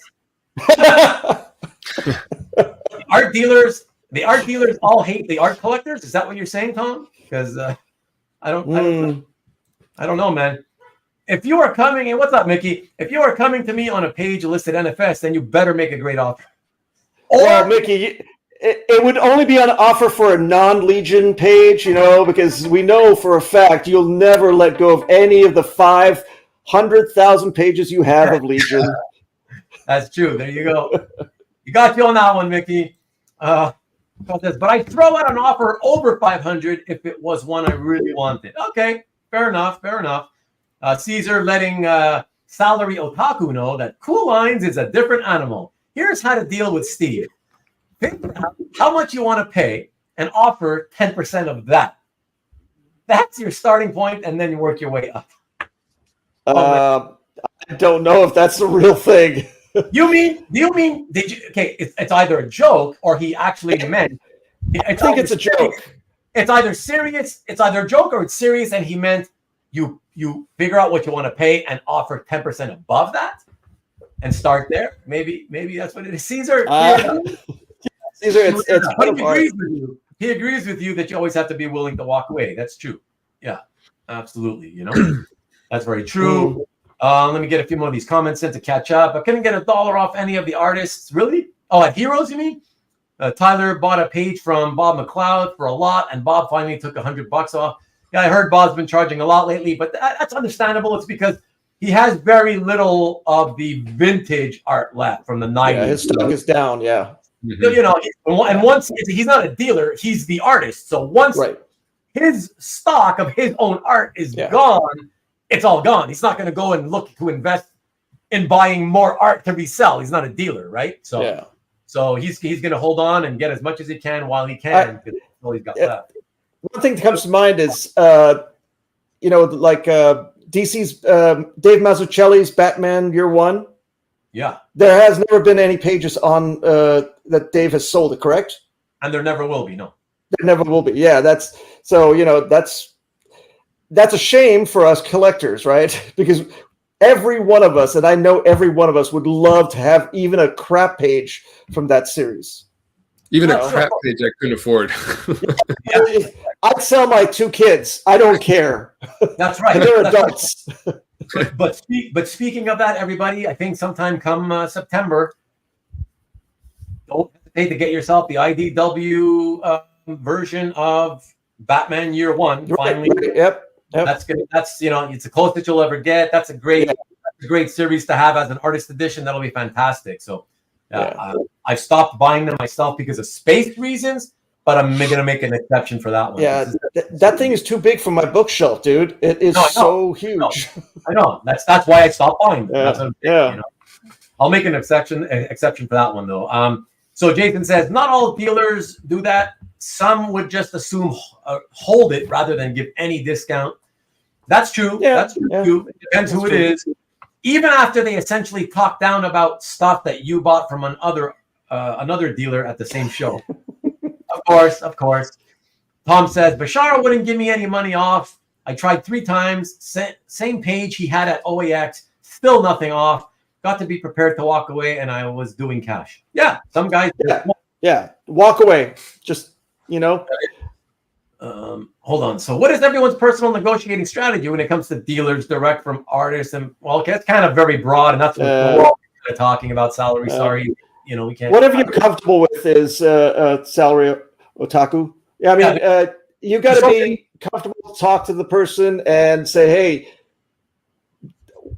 you know, this is what I want, but be prepared to walk away. Thanks for clearing that it was comic book dealers, Tom. Thank you. Alex says, yep, I'm in the same situation. Collector has a page that has been sitting for over 10 years, thinking about making an offer. Probably take me out of this hobby for a while because I guess it's a big piece. But if I can get it, you can get it. Yeah, so there you go. But that's the nice thing is, you know, it's been there for 10 years. But, you know, the thing is, Alex, if it's been there for 10 years, I would think that by now, I mean, are you talking about a page that has a price listed on it? Because I would think if it was super overpriced for the past 10 years, I would think that the passage of 10 years has now brought it back up to being at least fair market value, if not a good deal. Mm-hmm. You know what I mean? So I don't know. But to my point that I made about it being still in its permanent in their collection, if it doesn't have a price, that means that they want to keep it, right? Yeah. Yeah. So then Carl's pitching in with, I'd rather overpay an artist than overpay a dealer. I'm ambivalent about that. It's just, it's me too. You know. What about you, Jason? Any opinion? Because I know this is your chance, Jason, to suck up to Ruben to his first Perkins. I think my guess is you're gonna agree more, lean towards Carl's opinion than the ambivalence that Hart is showing. What do you say? Well, I think certainly the idea that if it's somebody you like, especially, and you can buy direct from them, you get a conversation with them, maybe when you're buying it, or an exchange of emails with a creator you like, that's pretty cool. And in that case, if the person wants, you know, maybe a little bit more than I might pay for the artist that was doing the same book a year before him or her, you know, maybe I'm okay with that. I get the dealers have to make money, right? So, but and so maybe I feel better knowing that they've marked up their price a little bit from what they paid for it, so that there probably is some wiggle room there. I think with the artist, if you're buying direct, it's a question of how much your offer is insulting to them for their work. If they've got their work priced at $1,000 and you say, well, you know, I think most artists of your quality are doing $500, you know, you don't want to insult them. Oh, so that being said, I think some of them are outrageous. You know, some of the artists think very highly of themselves, and it's sort of a. Well, Ruben, I want to ask you this because you're an oldie guy. So you ever seen or you would have heard that people, collectors would come up to like Kirby or Jumbo Sim and says, hey, you know, you've had this in your collection. Can I have it for $5, not the $10 that you want? You know, did that ever come across you? Did you ever experience that? What do you mean? Yeah, we're talking about how you can talk down an artist, right? Yeah. On their price.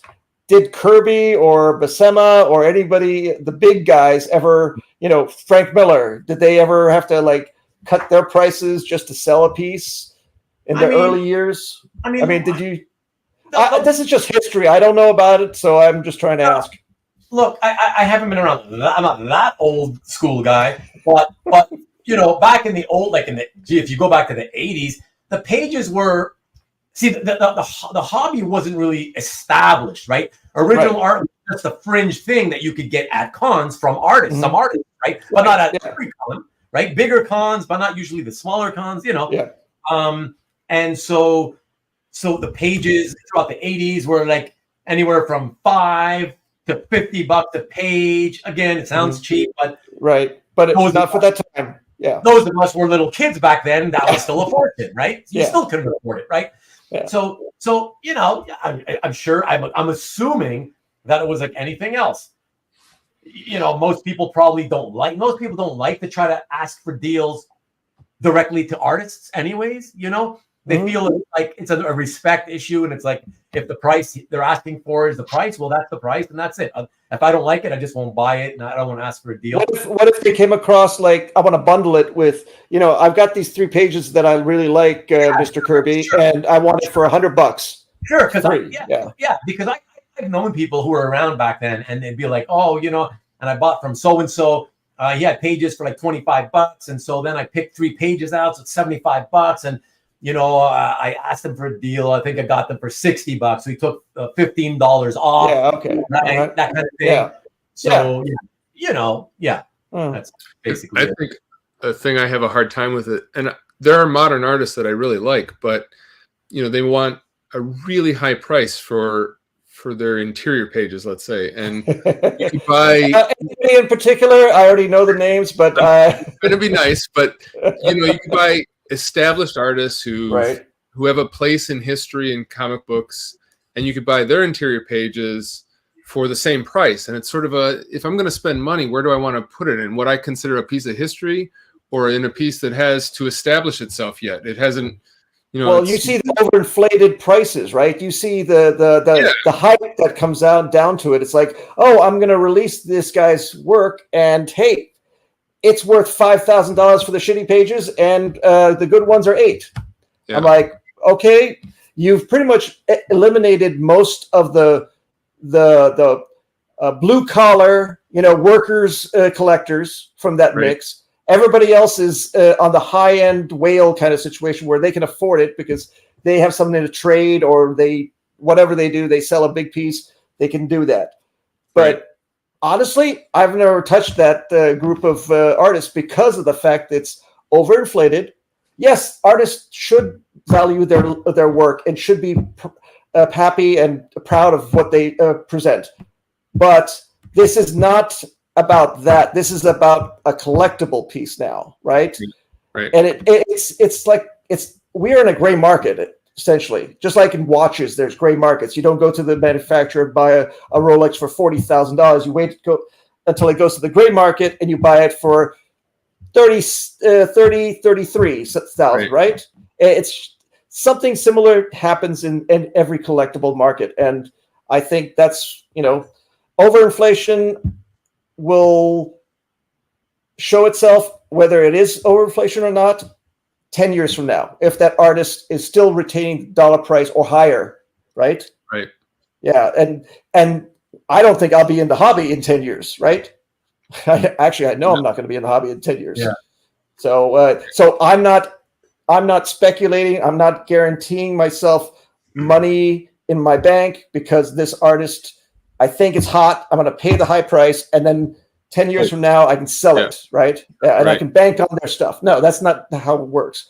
We kind of start off, you know, being collectors first and foremost. Speculators is a close second, right? Because if you break it down, we are all in it for some part of the money too, because you'd got to be lying to yourself if you say, oh, no, it's for the love of art. Well, as soon as we started putting dollar values that are crazy onto them, this has become a market. This is not a hobby anymore. This is actual commodities. These are corn, coffee. It's the same thing.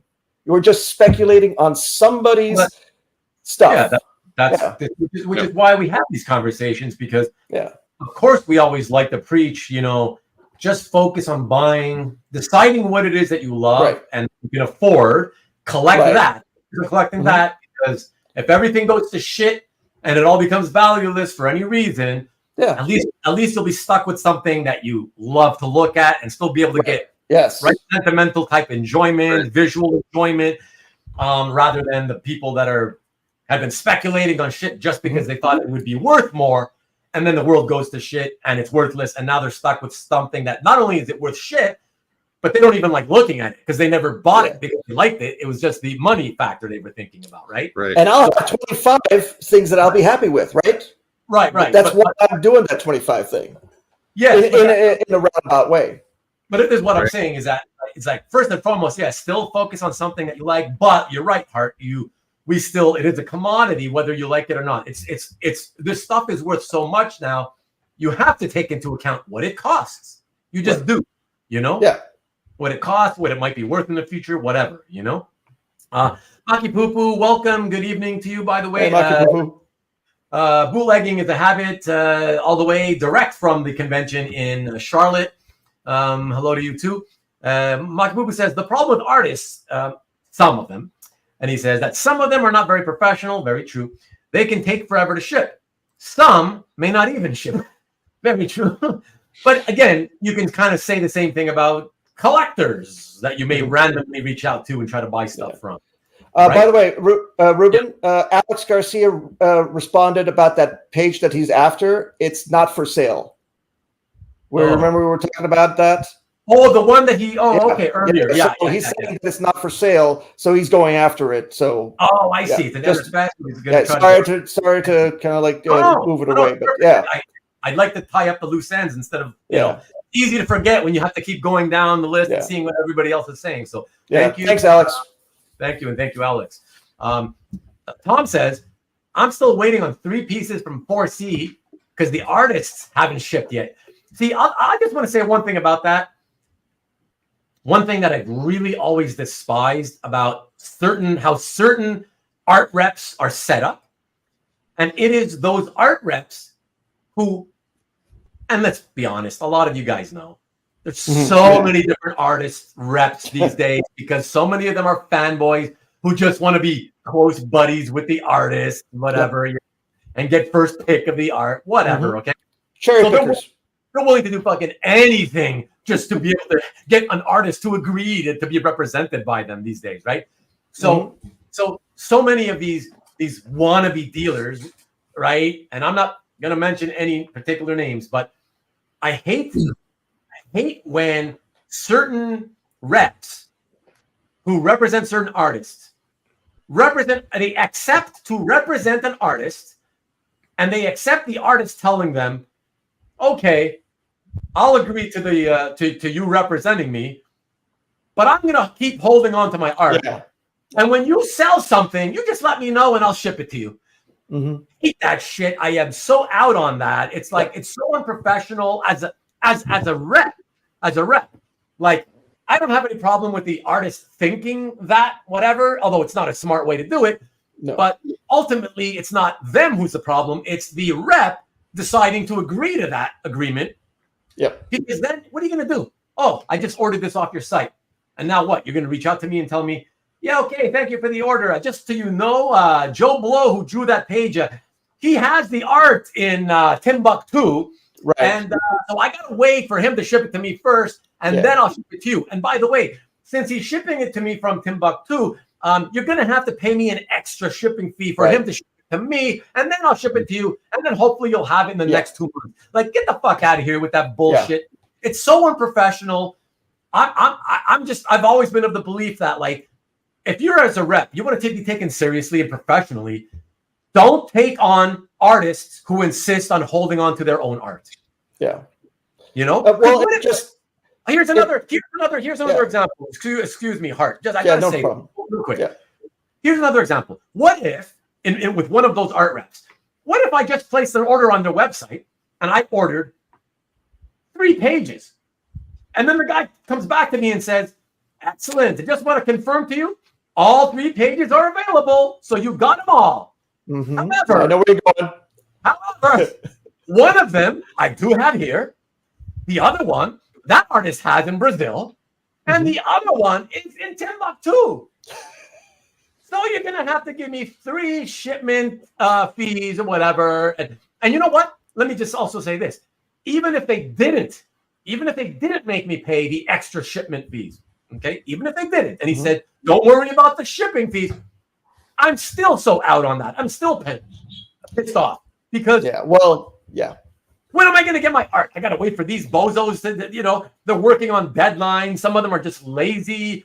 I have to trust that they know how to package. Well, there's another scenario to that too, where you get the 3 pages, you pay for him. Our rep goes, "Hey, I got your order for 3 pages, and I'm going to have the artist send it to you." Well, that artist went to a show that weekend and sold 2 of the 3 pages. Boom, you're out of 2 pages, and you paid for 3 pages. And then you have to go, okay, I have to wait for the person to send me a check or something like that, a money order, and then I have to go cash it, go to the bank, and all that bullshit that has to happen just because you're only getting 1 page because the rep doesn't house the art from the artist, right? Exactly. If you're a rep, you should house it. Yes, I know not every rep can do that, but as a representative in most markets, if you're well, go ahead.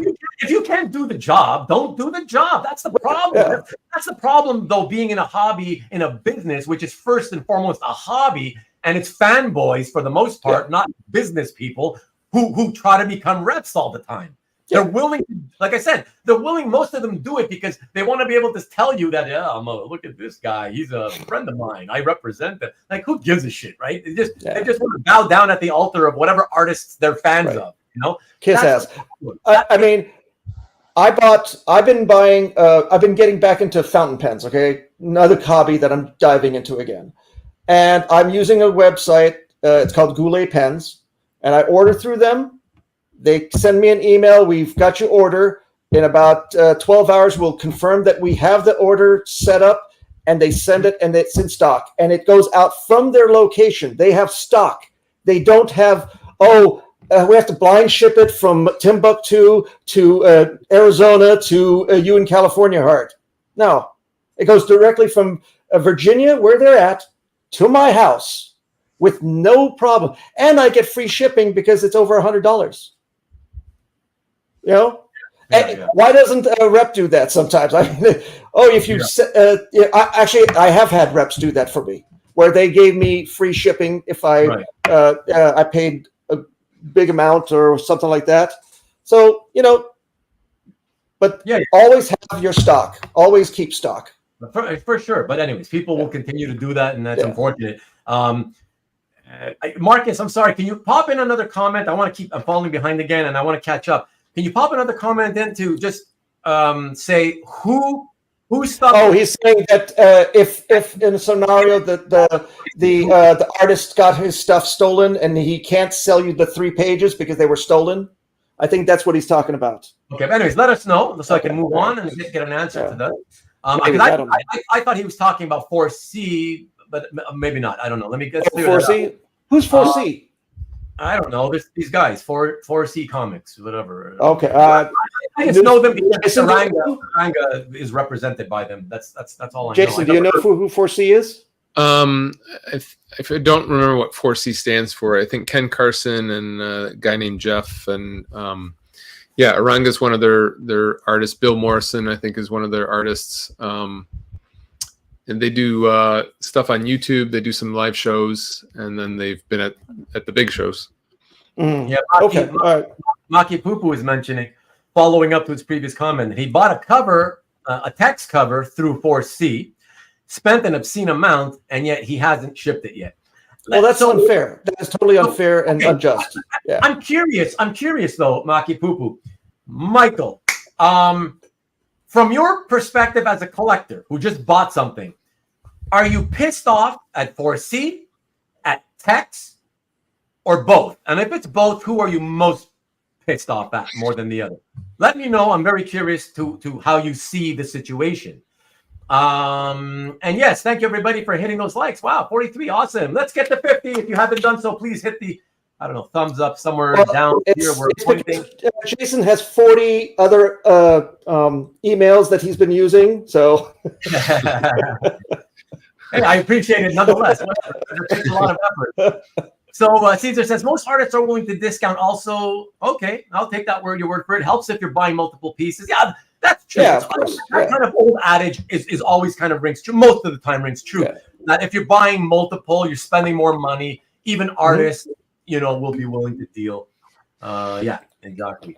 Salary Otaku jumps back in and says, increase in commission prices is creating more published original art collectors. I don't know if that's a fact. I don't know that.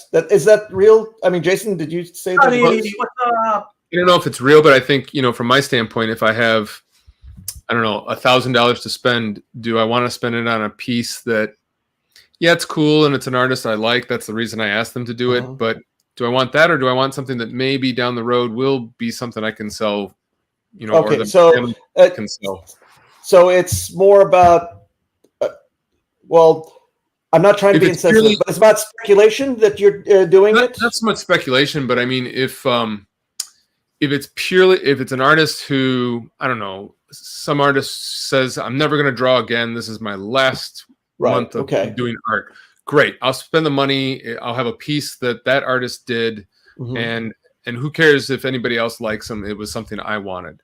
But if I had only $1,000 to spend and I could spend it on that, or I could spend it on a published piece that maybe other people agree is something important, or it has some value or some history, and then down the road, not so much speculating that I'm expecting to make money off of it, but that if, when I'm gone, my wife, it holds value for you. I mean, it totally does. Then. Yeah. I want to ask you a question then.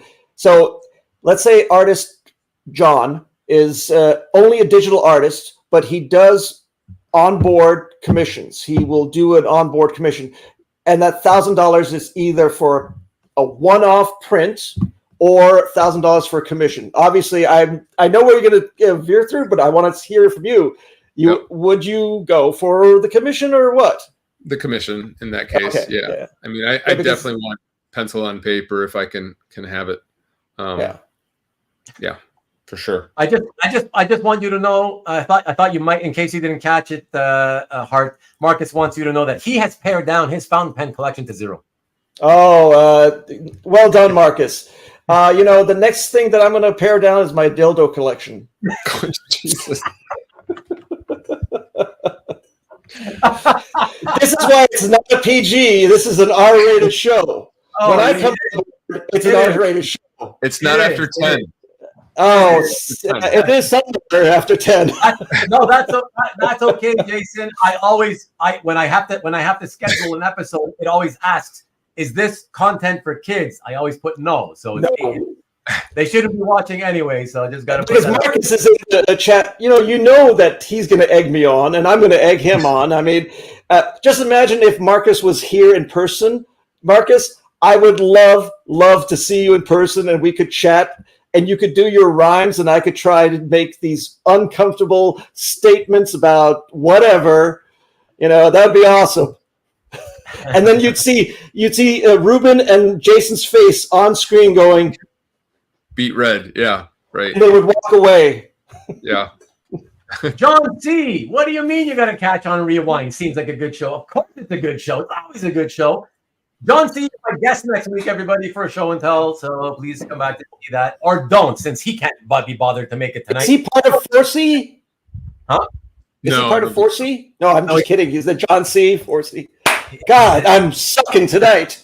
You are definitely blowing it on those jokes. Yeah, they're Did you say blowing it? Oh, I knew you were going to say that. Okay. I knew you were going to say that. This would be a total G rating if Karen was on and we weren't here. I mean, I wasn't here. Sorry. Jason, I know you're a very good person. You're kind-hearted. You're mild-mannered. You're not abrasive, strident, or obtuse like myself. So there you go. You have to bring in Marcus's comments so that he and Hart can get this whole dildo issue out. Okay, I'm getting there. First, let me just say, Mickey, I have had similar experiences on shipping from Kirby's Comic Art. So sorry, since I got you a few minutes late, Mickey, are you, just to confirm, are you talking about the experience that I'm talking about? Because they let a bunch of their artists hold the art. No, Kirby. Kirby is in the Philippines, I believe. She's in England. England? Yeah, that's okay. That's the girl. She's a woman. She's in England. Yeah. Oh, okay. I'm thinking of Next Comics or whatever. Yeah. Sorry. My faux pas. Yeah. So let me know if that's the case. But yeah, if so, and I'm assuming it's frustrating, Mickey. Yeah. I mean, what else could you feel from that, right? Get the monoprint. It's got a COA. No, I don't think so. Yeah, exactly. Get that monoprint. Everybody should buy one at least. Dildos got utilitarian value. Okay, yes. Yeah. Keep them all. Keep them all. Dildos are PG-13. It's not a proletariat kind of thing, right? Wow, my God. Yes, everybody, keep going. I love it. Wow. Oh. Wow, that's a lot better than I expected for tonight. I thought Please start new accounts. Everybody start a new account. I'll start my Dildo 25 account, whatever. Oh, my God. Counting it down to 25. When you need it, though, it seems you can never find one, says Marcus. Oh, well. We'll have to take your word Marcus, for it. we'll talk. We'll talk, Marcus. I've got a package that I can send you. It's wet protected and so forth. Okay, so interesting. Check it out. So here's Carl coming in with the interesting comment. So if now we're talking about what we already talked about, right? Where the artist is holding the art, even though they're represented by a rep, right? Right. Yeah. But the difference being, and I'm not sure if this is what they were already referring to, like with Maki Poo-Poo. I thought he just meant through the website. But it seems like he might be saying that Maki Poo-Poo's situation happened through the YouTube channel.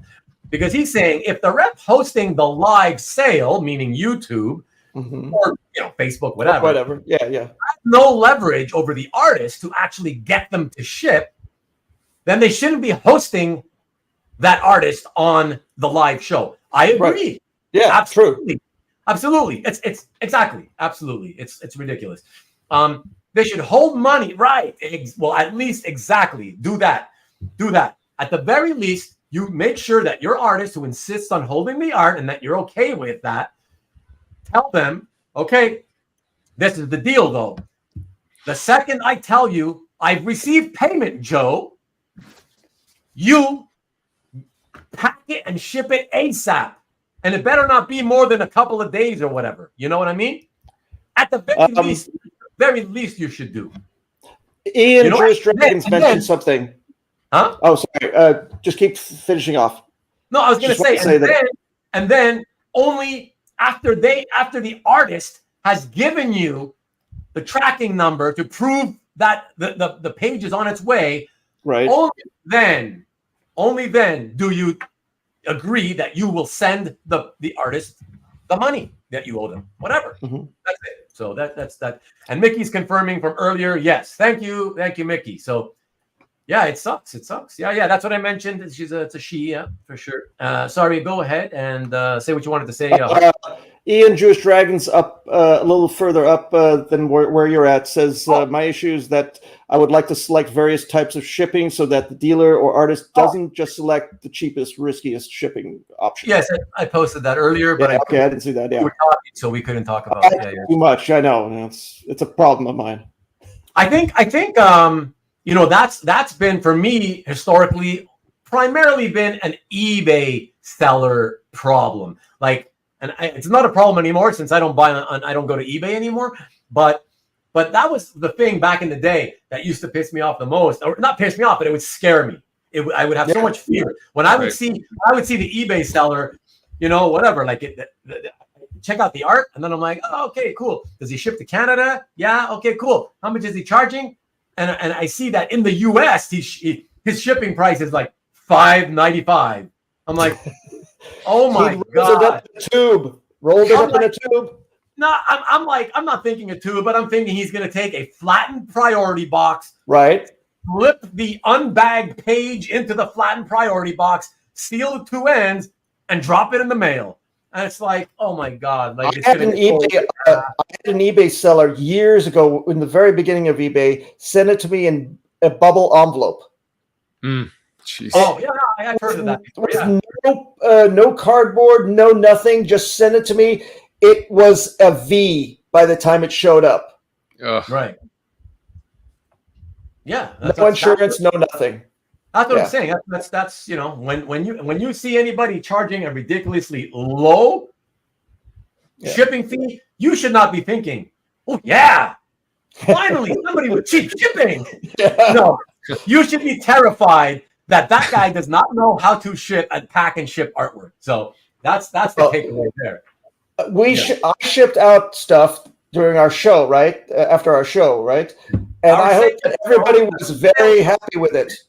Well, it was your hosting. I'm trying to sell crap.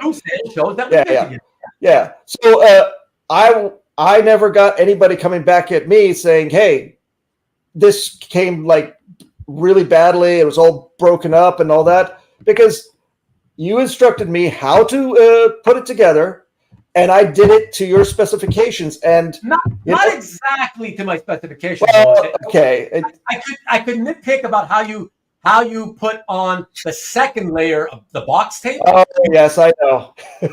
Do you know? Yes, I do know. And I did it on yours specifically like that because I knew it would piss you off.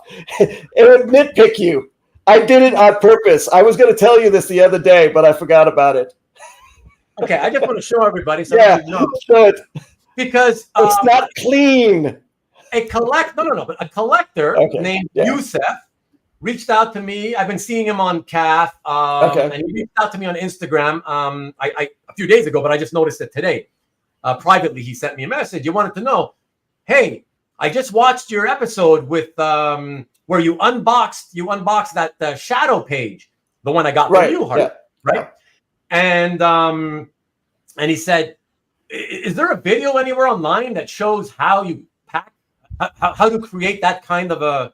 He didn't even call it a package. Whatever. That's what he was referring to, you know? Right. Yeah. And I told him, not that I know of specifically, but I typed out exactly what he needed to do to come up with Masonite packages, right? Right. Yeah. Told him how to do it. But all I wanted to say is that, so for everybody out there, when you're using Masonite like this, all right, the best way to do it is, you start with the duct tape. The duct tape, you do, in fact, start, half on one side, then you tightly go over onto the other side, right? You have wide duct tape, wide Gorilla tape. Well, it doesn't have to be. That's what I use. That's what I use. I use a one piece. Yeah. Yeah, okay, but it doesn't have to be. At the regular size is fine, right? But you do the four pieces, one on each of the four edges. That's right, like this. Yeah. But it's just better because some types of duct tape do not stick to certain types of Masonite very well. Right. So it may look like it sticks good in the first few minutes that you've packed it, but after a few hours, sometimes, because I've let them lie around, and before I added the box tape, I had to do other stuff, and I let the package lie around, just with duct tape, and I noticed, holy crap, it's peeling. So did mine peel? It was unsticking. No, yours was okay. Yours ended up being okay. See, I'm trying to please him, Jason, and he's still not happy. No.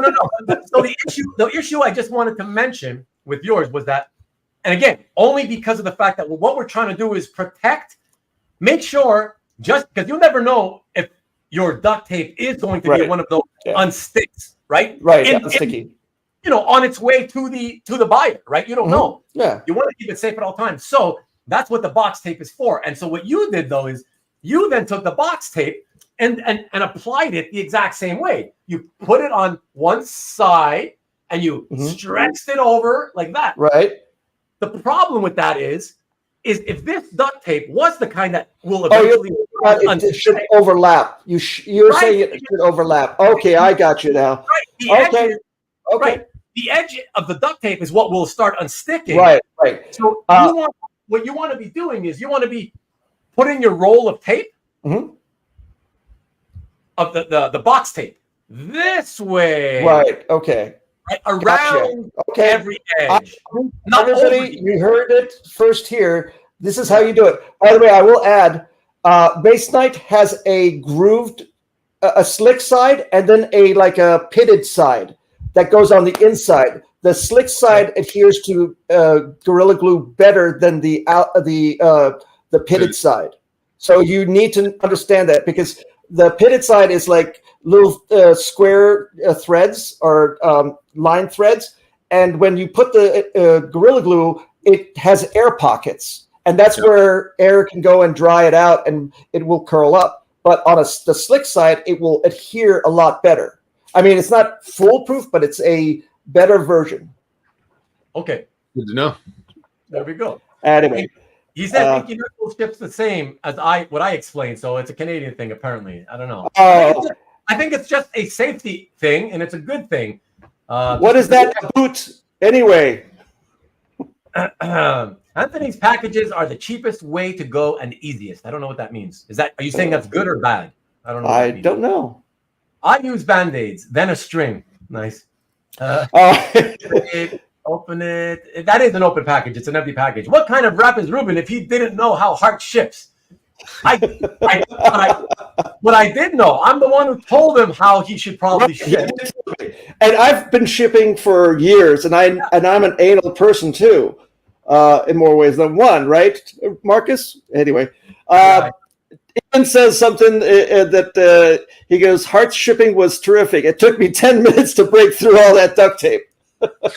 Yeah, I know. I saw that one. Yeah, and Adam says, I appreciate it when people fold the end of tape to make a pull tab. It's the small things. Yeah, that's cool. However, it's hard So I personally don't do that, Adam, because I prefer that rather than trying to unravel all the tape that I put on, I don't tell people because I always assume that they already know to do it. I prefer and assume that people are taking one of these or something similar, right? And you're just doing this. You're sticking You're sticking the tip in. Of course, we all love the tip. I didn't even have to say a word. I think you're getting influenced by my words and mannerisms there, Ruben. That's an original by me on I think one of my pre-recorded unboxings. So Vivian would say that you're a very normal, mild-mannered person like Jason. Come on. You're not like me. But anyways, Adam, just wanted to say that I assume everybody just does it this way. You stick the tip of the knife in right into, basically the little line, because it's just two boards stuck together. So there's that little space that's between the boards, and you just slide it across. You do that 3 times, right? On the 2 short edges and 1 long edge. And then what you get is this. A book. Yeah. Then it allows you to open it. I bet Adam means like on the inside if the art is held to the board, the tape that's the art. Well, on the inside, I use painter's tape that after I put the art in the slip sheet, I seal the slip sheet up with tape. Usually painter's tape.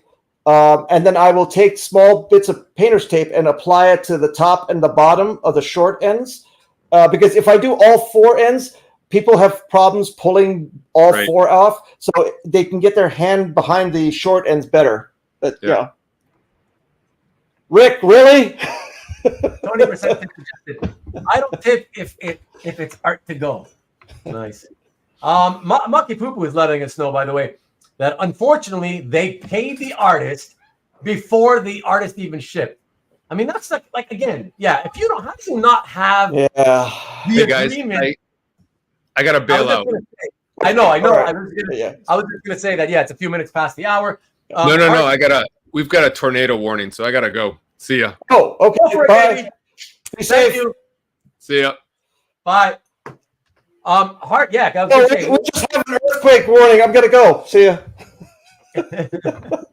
Tornado warning in Michigan? Wow. Hey, it happens. Okay. Well, it's supposed to be a 2-hour episode tonight. So we probably should wrap it up. That's up to you. We only went through 1 question set, right? Or was that all? No, I know. But, we can do it again with Jason if you want to, and I'll be more than happy to come back in if you want to do it that way. It's up to you. Say again. If you want to do this again with Jason and myself, and we can do the other questions. We can do that. Yeah. I mean, because it's Jason's questions, right? So you'd want him to be here to understand what's going on. I don't know if you'd want to come for that. We just for that we show the question. The other ones, the other 2 were kind of similar. They kind of sort of go hand in hand. Your show. I can tell you that. I'll show it. I'll show it. I can maybe do it. We can maybe come back for another episode. So So it was this, basically. Let me get Marcus's comment off there. And so are prices on modern art appropriate? How do you establish what a fair value is? Are the prices at fair market value just because the artist or the rep priced it? And so is it better to spend that money on a different artist? I think we touched on that already. So, I mean, that's what, Jason was talking, excuse me, about, the reps overpricing or the actual artists overpricing their stuff, Let me see. Yeah, well, yeah, I mean, our prices are appropriate. I mean, look, it's all, the fact of the matter, it's all, you have to make a market, right? A market doesn't just suddenly come into being with rules in place or anything like that. Mm-hmm. You have to make it. So if you're, you start off in the industry as an artist, okay, when you start selling your art for the first time, you got to decide, how much am I going to sell my art for? Yeah. And so as an artist, that could be based on just your own personal feeling of what you think your art should be worth. Or you might take a look around and see your peers and see what they're charging for art and base it kind of based on that or whatever, you know. Other than that, I mean, and then you price it. And so that's what you call making a market. Now you've made a market. However, if nobody, like if everybody balks at your prices and you're hardly making sales, right? Or you haven't made sales, you're hardly making sales, then I think it's fair to say you haven't yet really made a market for your stuff, because it's not, if you've got 100 pages to start your career with, right? And you've only sold 3 since you started selling 5 months ago, right? You got a few random people who don't know any better, who just figure, oh, okay, I like this guy's stuff. Yeah. I was happy with the price. I bought it, right? Yeah, you haven't decided on a baseline at all, right. For the market. Yeah. So. Right. And everybody is kind of telling you after several months that if you've only sold 3 or 4 pages out of your first 100, the market is telling you your prices are probably still a little higher than most people want to pay. So you haven't really done a market. Now, that guy can then maybe take some of those pages that are unsold and perhaps put them up at auction to see what a larger, broader market who views the art values it at. And then based on what those selling prices sell for, readjust the prices of all the rest of his pages. And then you probably start selling more art that way, So I guess to answer the question, it's kind of like, is it fair market value? Well, it's not truly fair market value until you see that you've sold enough examples. Right. Yeah. Like 60% of your stock is gone. That's kind of understanding that you're in the ballpark. You'd rather be like 80% in the ballpark, but 60% kind of tells you're in the ballpark and you can amend your numbers later on. Yeah, exactly. It's appropriate if that's what people are paying. Exactly, right? It's ultimately they have to buy it. If they don't buy it, then a market hasn't been established yet, you know? Choose for yourself. Jason says, if it sells out, it's priced right. Well, obviously. Obviously. If it's comps people use, then a sellout means they are all comps. Well, yeah. And you can use it as comps. Exactly. So there you go. That's okay. Basically it. So I think that's it. I think we can call it an early night for a change. For me, as you know, Hart, that's very, very rare. The last few episodes were like almost 4 hours a piece or whatever. So no, I think we'll call it a night. Keep it a nice short one, especially since it was a makeup episode, and to make up for the previously planned. I would say it was great being on with Jason. I really enjoyed that. That was fun. So that's great. Yeah, that's great. And you know what's no movies. Later I'll take. All right, Dwayne's a pain.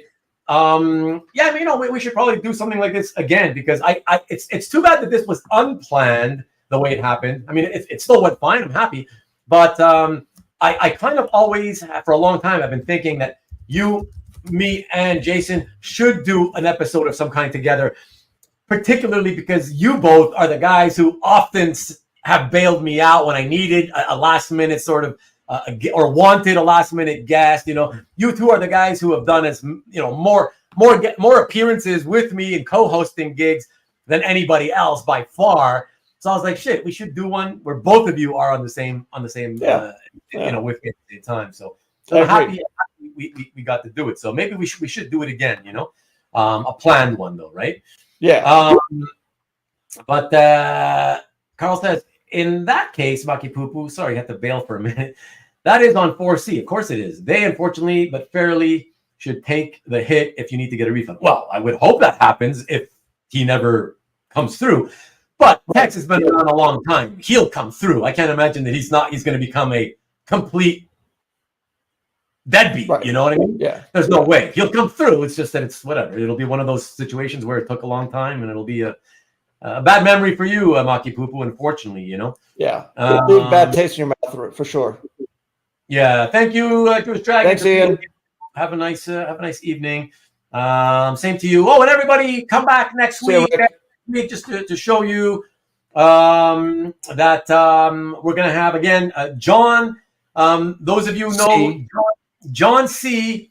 On CAF. You know him. You guys know him. If you know him, as that guy who always constantly leaves comments that you either have no idea what they mean, like you don't understand what the hell he's trying to say, or you can tell he's trying to make a joke, but you probably don't understand the joke. I don't know John C., so I've never gotten any comments, I'd say, from John C. So it'll be interesting. Okay. Well, my stuff is not that great, so here you go. Cat pops in and says, thank you for the very nice gift with your package. Oh, you're welcome, Cab. You're welcome.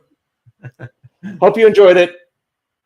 Thank you for dropping in, Cab, as we're saying goodnight. But yes, everybody, let us say bye-bye, but I will do that by leaving the thumbnail for next week's show. And thank you, everybody. I don't know if we ever hit 50 likes, but I know that we got up to, I think, 48, Nick said. So certainly very close. I really, really appreciate that. So thank you all for popping in. And again, my apologies. I am so sorry that the originally scheduled appearance by Karen P. of Karen's Pages couldn't happen. I can only hope that last I heard, she was working on a couple of episodes for her channel, and I hope that she at least gets some time to work on those, finish those up, and hopefully we'll see some of her content on her channel. Yeah, and the kids feel better too. Hopefully that anybody who's sick in the household feels better soon. Oh my God! Oh no, you're not doing it tonight. No way, you bastard. We've been looking for you. We've been wondering if you. Hey, listen, Stanley. I've been wondering for how long has it been now? A year, 8 months. I've been wondering if you may have died, Stanley. Okay, I literally was concerned for you for so long, thinking you may have died. All right, and then #1 Marvel fan Tom himself claimed last week, I think it was, he claimed that he saw you on a Comic Art Live channel, and I was like, "Is it the same Stanley? What's up, man? Oh my God, were you in a penitentiary or some kind of a incarceration problem? Come on, Stanley, spill the beans." Yeah, man, he's always on Bill's show, is he? He just wasn't showing up here. But Marcus is always watching those shows. Marcus never said a word whenever I would say, "Where the hell is Stanley? How come I haven't seen him?" He's never. Yeah, Marcus. Why haven't you ever mentioned he's maybe Ruben, Marcus is Stanley? You ever thought about that? Oh, that would be mind blowing right there. I am not going to keep going for Stanley. Too bad. He should have popped in at least to say hello. At least early on. At least a few times just to say hello over the last year that he's been gone or whatever. Back from the dead, fulfill his wishes. Fuck that. Next time he's going to have to wait. You come back more often, Stanley. And Stanley, hit the like.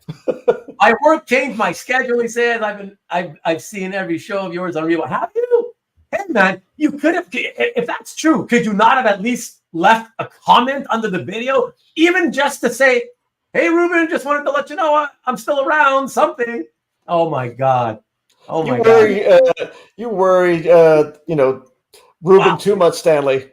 Yeah, I thought the guy might have died. I mean, look, we're not young.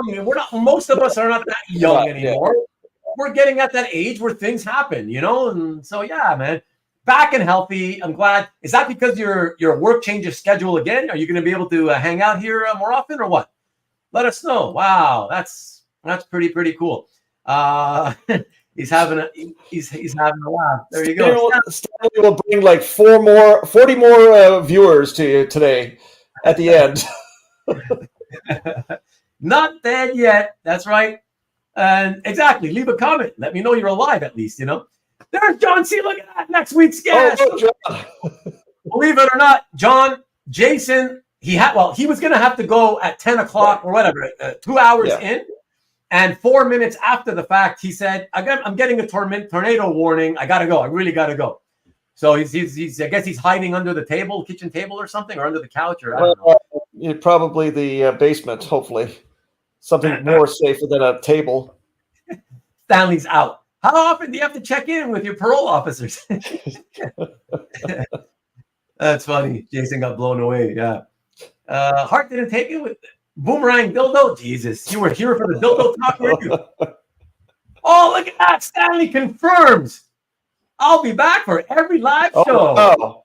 Wow. Holy Congratulations, crap. Stanley. You made his day. Hey, thank you. I'm just glad I'm glad to know you're alive, Stanley. Great to see you back. Thank you very much for popping in and saying hello, even though you worried me for the longest time.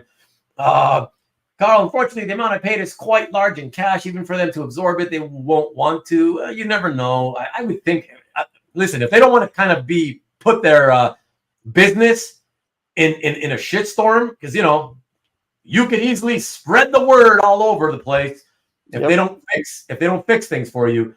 You should spread the word. Really, really give them a bad name, right? So Maki Poo, give them as much patience as you're willing to afford. And after that, yeah, man, do whatever you think you got to do, Yeah, I know for sure. Yeah. So, yeah. Okay. So yeah, good night, everybody. Stanley, by the way, like Marcus says, you missed a 5-hour show dedicated to you. We've done like multiple 4-hour plus shows. We have done at least 2 shows that went over 5 hours. And often talking about you, and a lot of us in the chat have even taken up the role of demanding that we continue for 2 more hours, as you always do, in honor of you. So there you go. I hope you know that you have been well loved even while you've been gone all this time. Sorry, man, it stinks. I hope he comes through, but it's their name and credibility on the line. Yeah, absolutely. Ruben, after your rant on crappy dealer practices, I expected you to follow up about colonoscopies. Well, I already talked about colonoscopies on previous shows. Yeah. Too much into the weeds on that, The joke was two more hours for Stanley. Yeah. So no, but let's put the next week's thumbnail. Here we go. Let me put that up there, guys. John C. Here we go. That's John C. Everyone. There you go. So, what's he holding, by the way? A bag of like seed or something. Feed, corn. Feed, okay. All right. Maybe chickpeas or something. Yeah, something like that. We'll have to ask him. Yes, he'll let us know next week. Yeah. So there you go, everybody. It is at the usual time, 8 o'clock p.m. Eastern, 5 o'clock Pacific, June 23rd, next Sunday. And, sorry, hold on. Let me see. Just don't want to miss the last few comments. Oh, Jason telling us he's alive. Wind is still pretty crazy and the thunder is rocking, but should be out of the warning in 30 minutes. All right. Thanks for letting us know. Good, Jason. Okay, Jason. Thank you, man. And thanks for doing this. Thank you again. Really appreciate it. Yeah, I've been so happy watching all the long shows. You better keep setting records. I try not to. This is another comment that Ruben must read, so his show will continue. Oh my gosh. Split peas. He's letting us know already. Okay, thanks, John. There you go. Wildwood weed. That's what Rick says. No, for his Dune 2 bucket. Jason, be safe. Hold on to the portfolio. Seriously, be safe. And then the C isn't for Cena because he wouldn't have been on the thumbnail. Oh my God. Yeah. Okay. There you go. All right, everybody. Thanks again. Appreciate it. Thanks for hanging out. And have a great week. And we will all see each other back here next Sunday. Later. Until then, be good. Thank you, Hart. And we'll catch you all next week. Thank you. And good night. Go Blue.